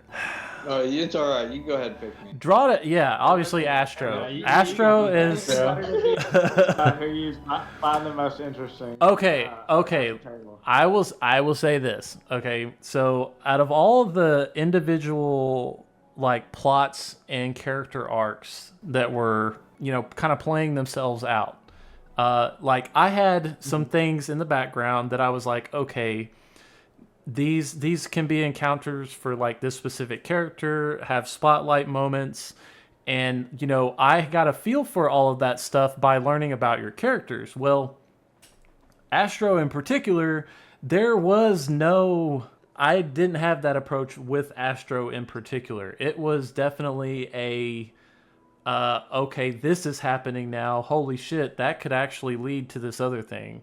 I think you described it as an Easter egg character arc. Easter egg character arc, to the point where even the player, Blake, wasn't going to know the conditions. Yeah. And it's not that it was like completely random. It's just that it was way less planned out ahead of time than stuff like for Abel's character, for example, where from the beginning I knew that like the Mad Mage is his old monk master, and like they're gonna find out, and that's gonna be one of the biggest hooks to get them to go to the dungeon of the Mad Mage, was to like that's a one end of the spectrum, ha ha ha ha, get it, versus so Astra was the funnest to plan for, but my favorite character to run in, or rather like interaction with the party was probably Drada.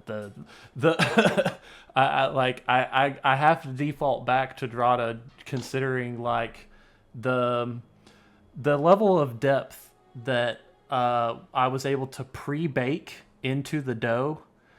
And then as she played off of everyone in the party to like really show the differences between like, and kind of serve as a foil to bring out those other aspects in the party. Like I finally found the character that did what maybe I wanted Guile to originally do, which was like bring out everyone's like strengths. You know what I'm saying? Like he, as the group patron, was supposed to be like the encourager and maybe even the mentor, but it didn't fit. It actually didn't fit because of his personality and his neutrality. Like we needed somebody who had, like more of a drive, I guess. And yeah, Drada was like that. I could make a top 10 list and like still not even have all of the ones that I want on there. Like, you know what I mean? Feel that. Yeah, absolutely. I just figured out what I want to do for a good one. Abel, since you gotta wake up so early, I got a question. What made you decide to betray and backstab Asher like you did? What was your, the thing that really truly made you evil? Well, I wouldn't say I was evil. In fact, it was a very difficult decision to make. So I noted that at the time I had 2 points of madness inflicted in me. And everyone around me, especially myself, sees how... and for a side note, Drake evil. has 1. Just for a sidebar.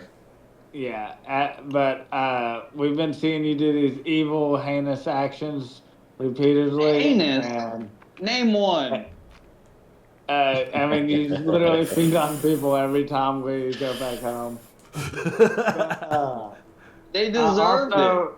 You are worshiping Syric, and he's the that was a good guy god to be imprisoned for no reason. He's the guy that literally tried to slaughter Mistra, and I feel like he is. Syric is the biggest threat to the weed, which is Abel's like divine duty to protect, and then on top of that,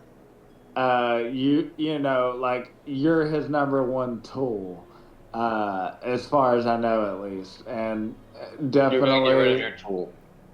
And you're so dangerous that I feel like if you strike first, or at your own time, like I don't know. Which was no kind matter of what, Abel feels bad, but like you were interfacing.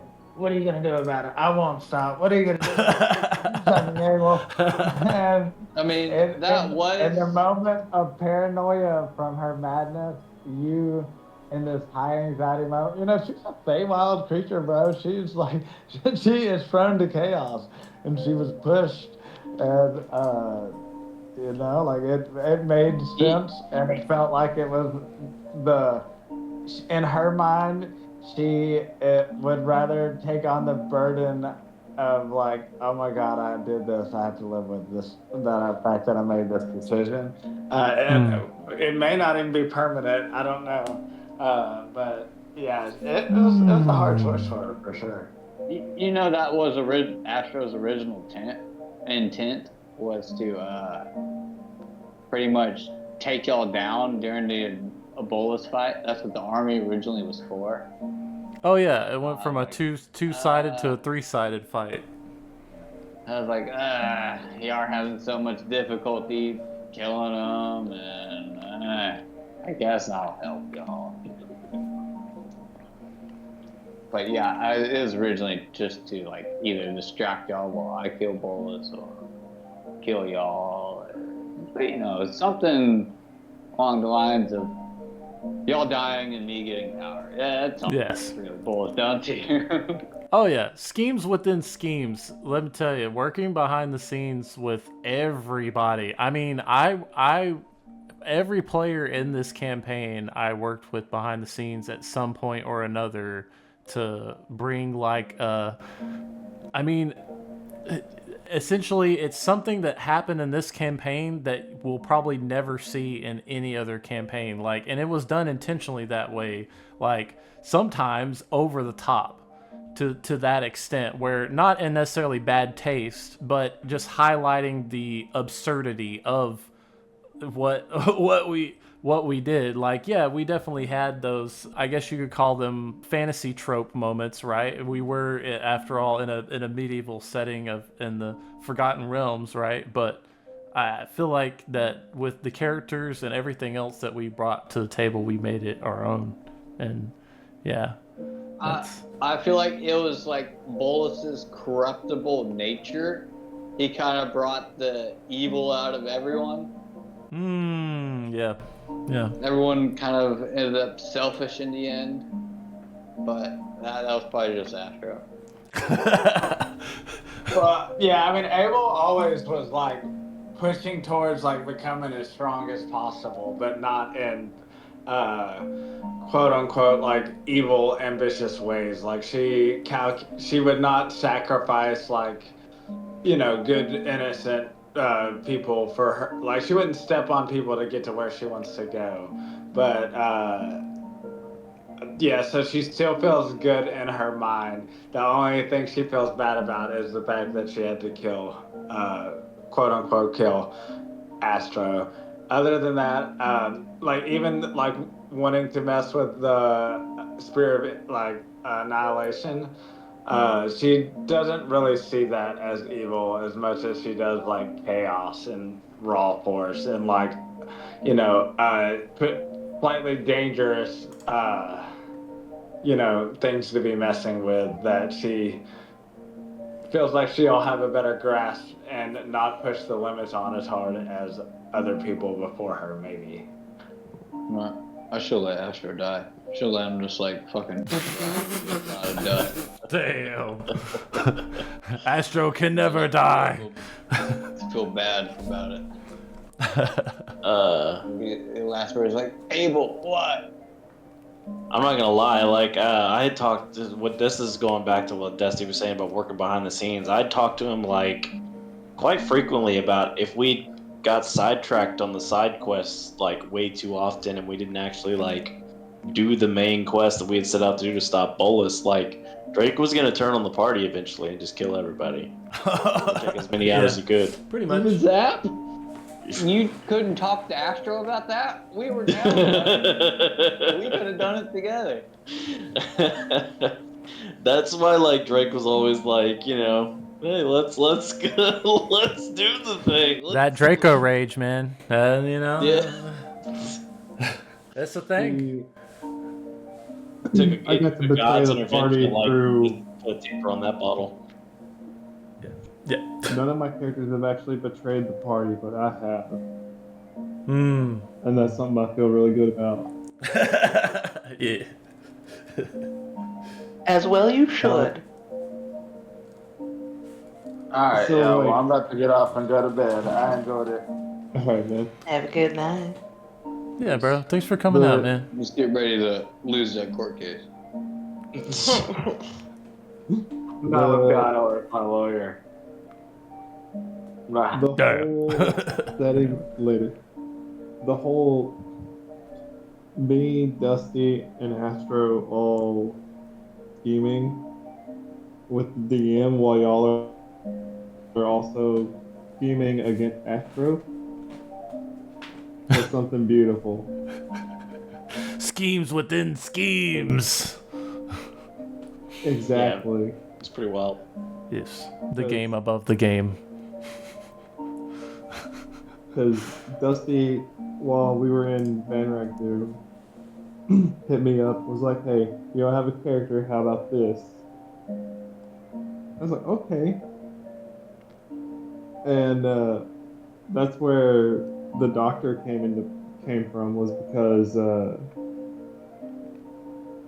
we had talked about the egg room. Oh yeah, And I was like, well, the how hatchery. about this guy that's how about this guy that's down here connected to Drake, but he doesn't know it? And then swapping a Discord channel and being like, oh, y'all are really against Astro. let me try to be the voice of reason. Because, like, till this day, Swift has never seen him betray the party. Yeah, because Swift At all. wasn't down in the mountain with us. Yeah, as far Even as Swift knows, she's. betray the party in the right way. Like Astro, I would have betrayed the party then when the doctor decided to fight back, but you were like not the power. You didn't do enough damage to the party. Astro couldn't get away. He wasn't betrayal. made to. He did that psychological damage. Yeah, I literally made him just to die in that scene. It was a beautiful explosion. As fucked up. Yeah. Like, either way it goes, he wasn't going to come out of the dungeon alive. Right. And then the captain came along, and I was like, oh, this is perfect. This one's actually got a little meat to him. And Astro bonded to him. Yeah.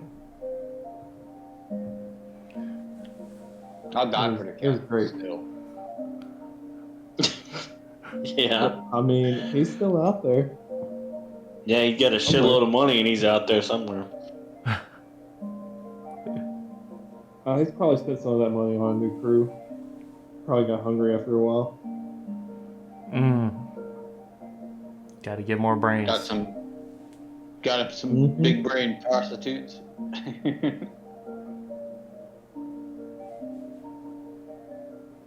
Yes. Made him divide first. What happened to the Got hamster? Oh, the miniature giant space hamster. Mm-hmm. Is he still with the captain? Gotta be, yeah. Oh yeah. I know Drake had bonded to him for a while. Yeah, he got I think that's what happened towards the end before the captain left, is that he went back with the captain. Right. Plot twist, the captain is actually the miniature giant space hamster. And the captain's actually just like its thrall.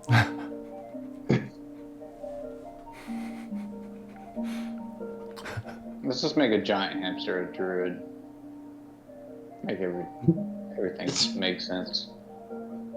Hamtaro.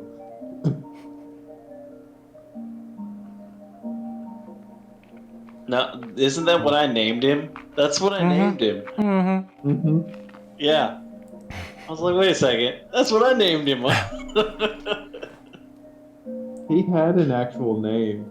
Of course he did, but Hamtaru was the best one for him. Some of that meta slipping in. Yes. Did I already delete his character sheet? I did.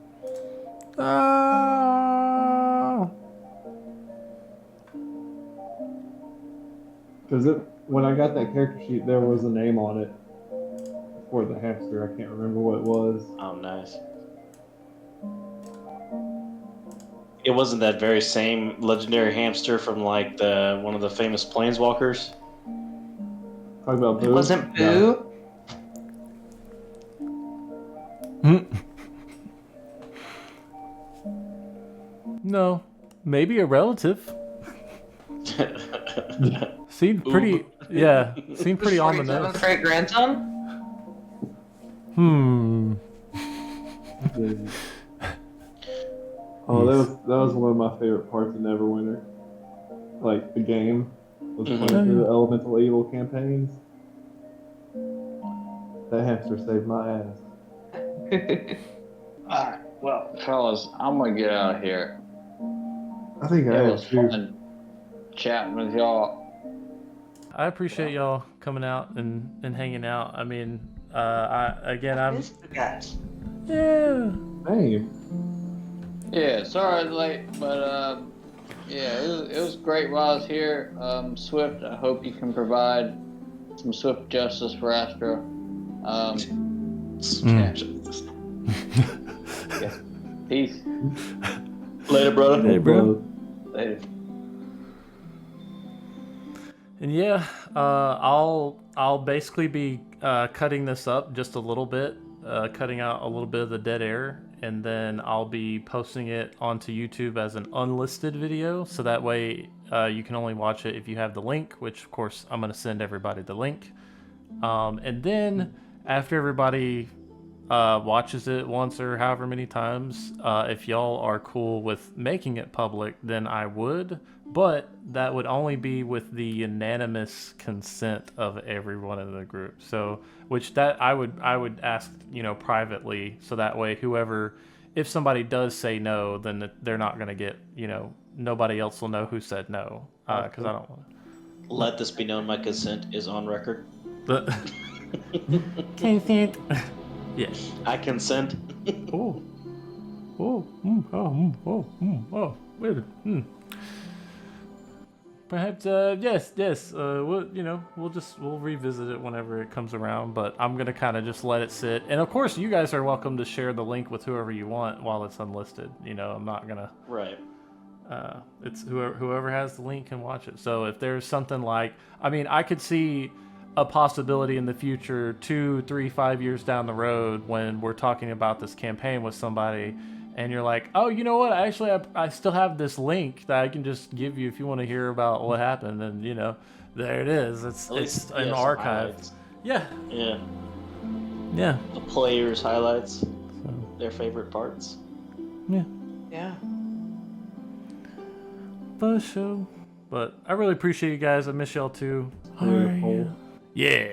Exactly. Bye, friendos.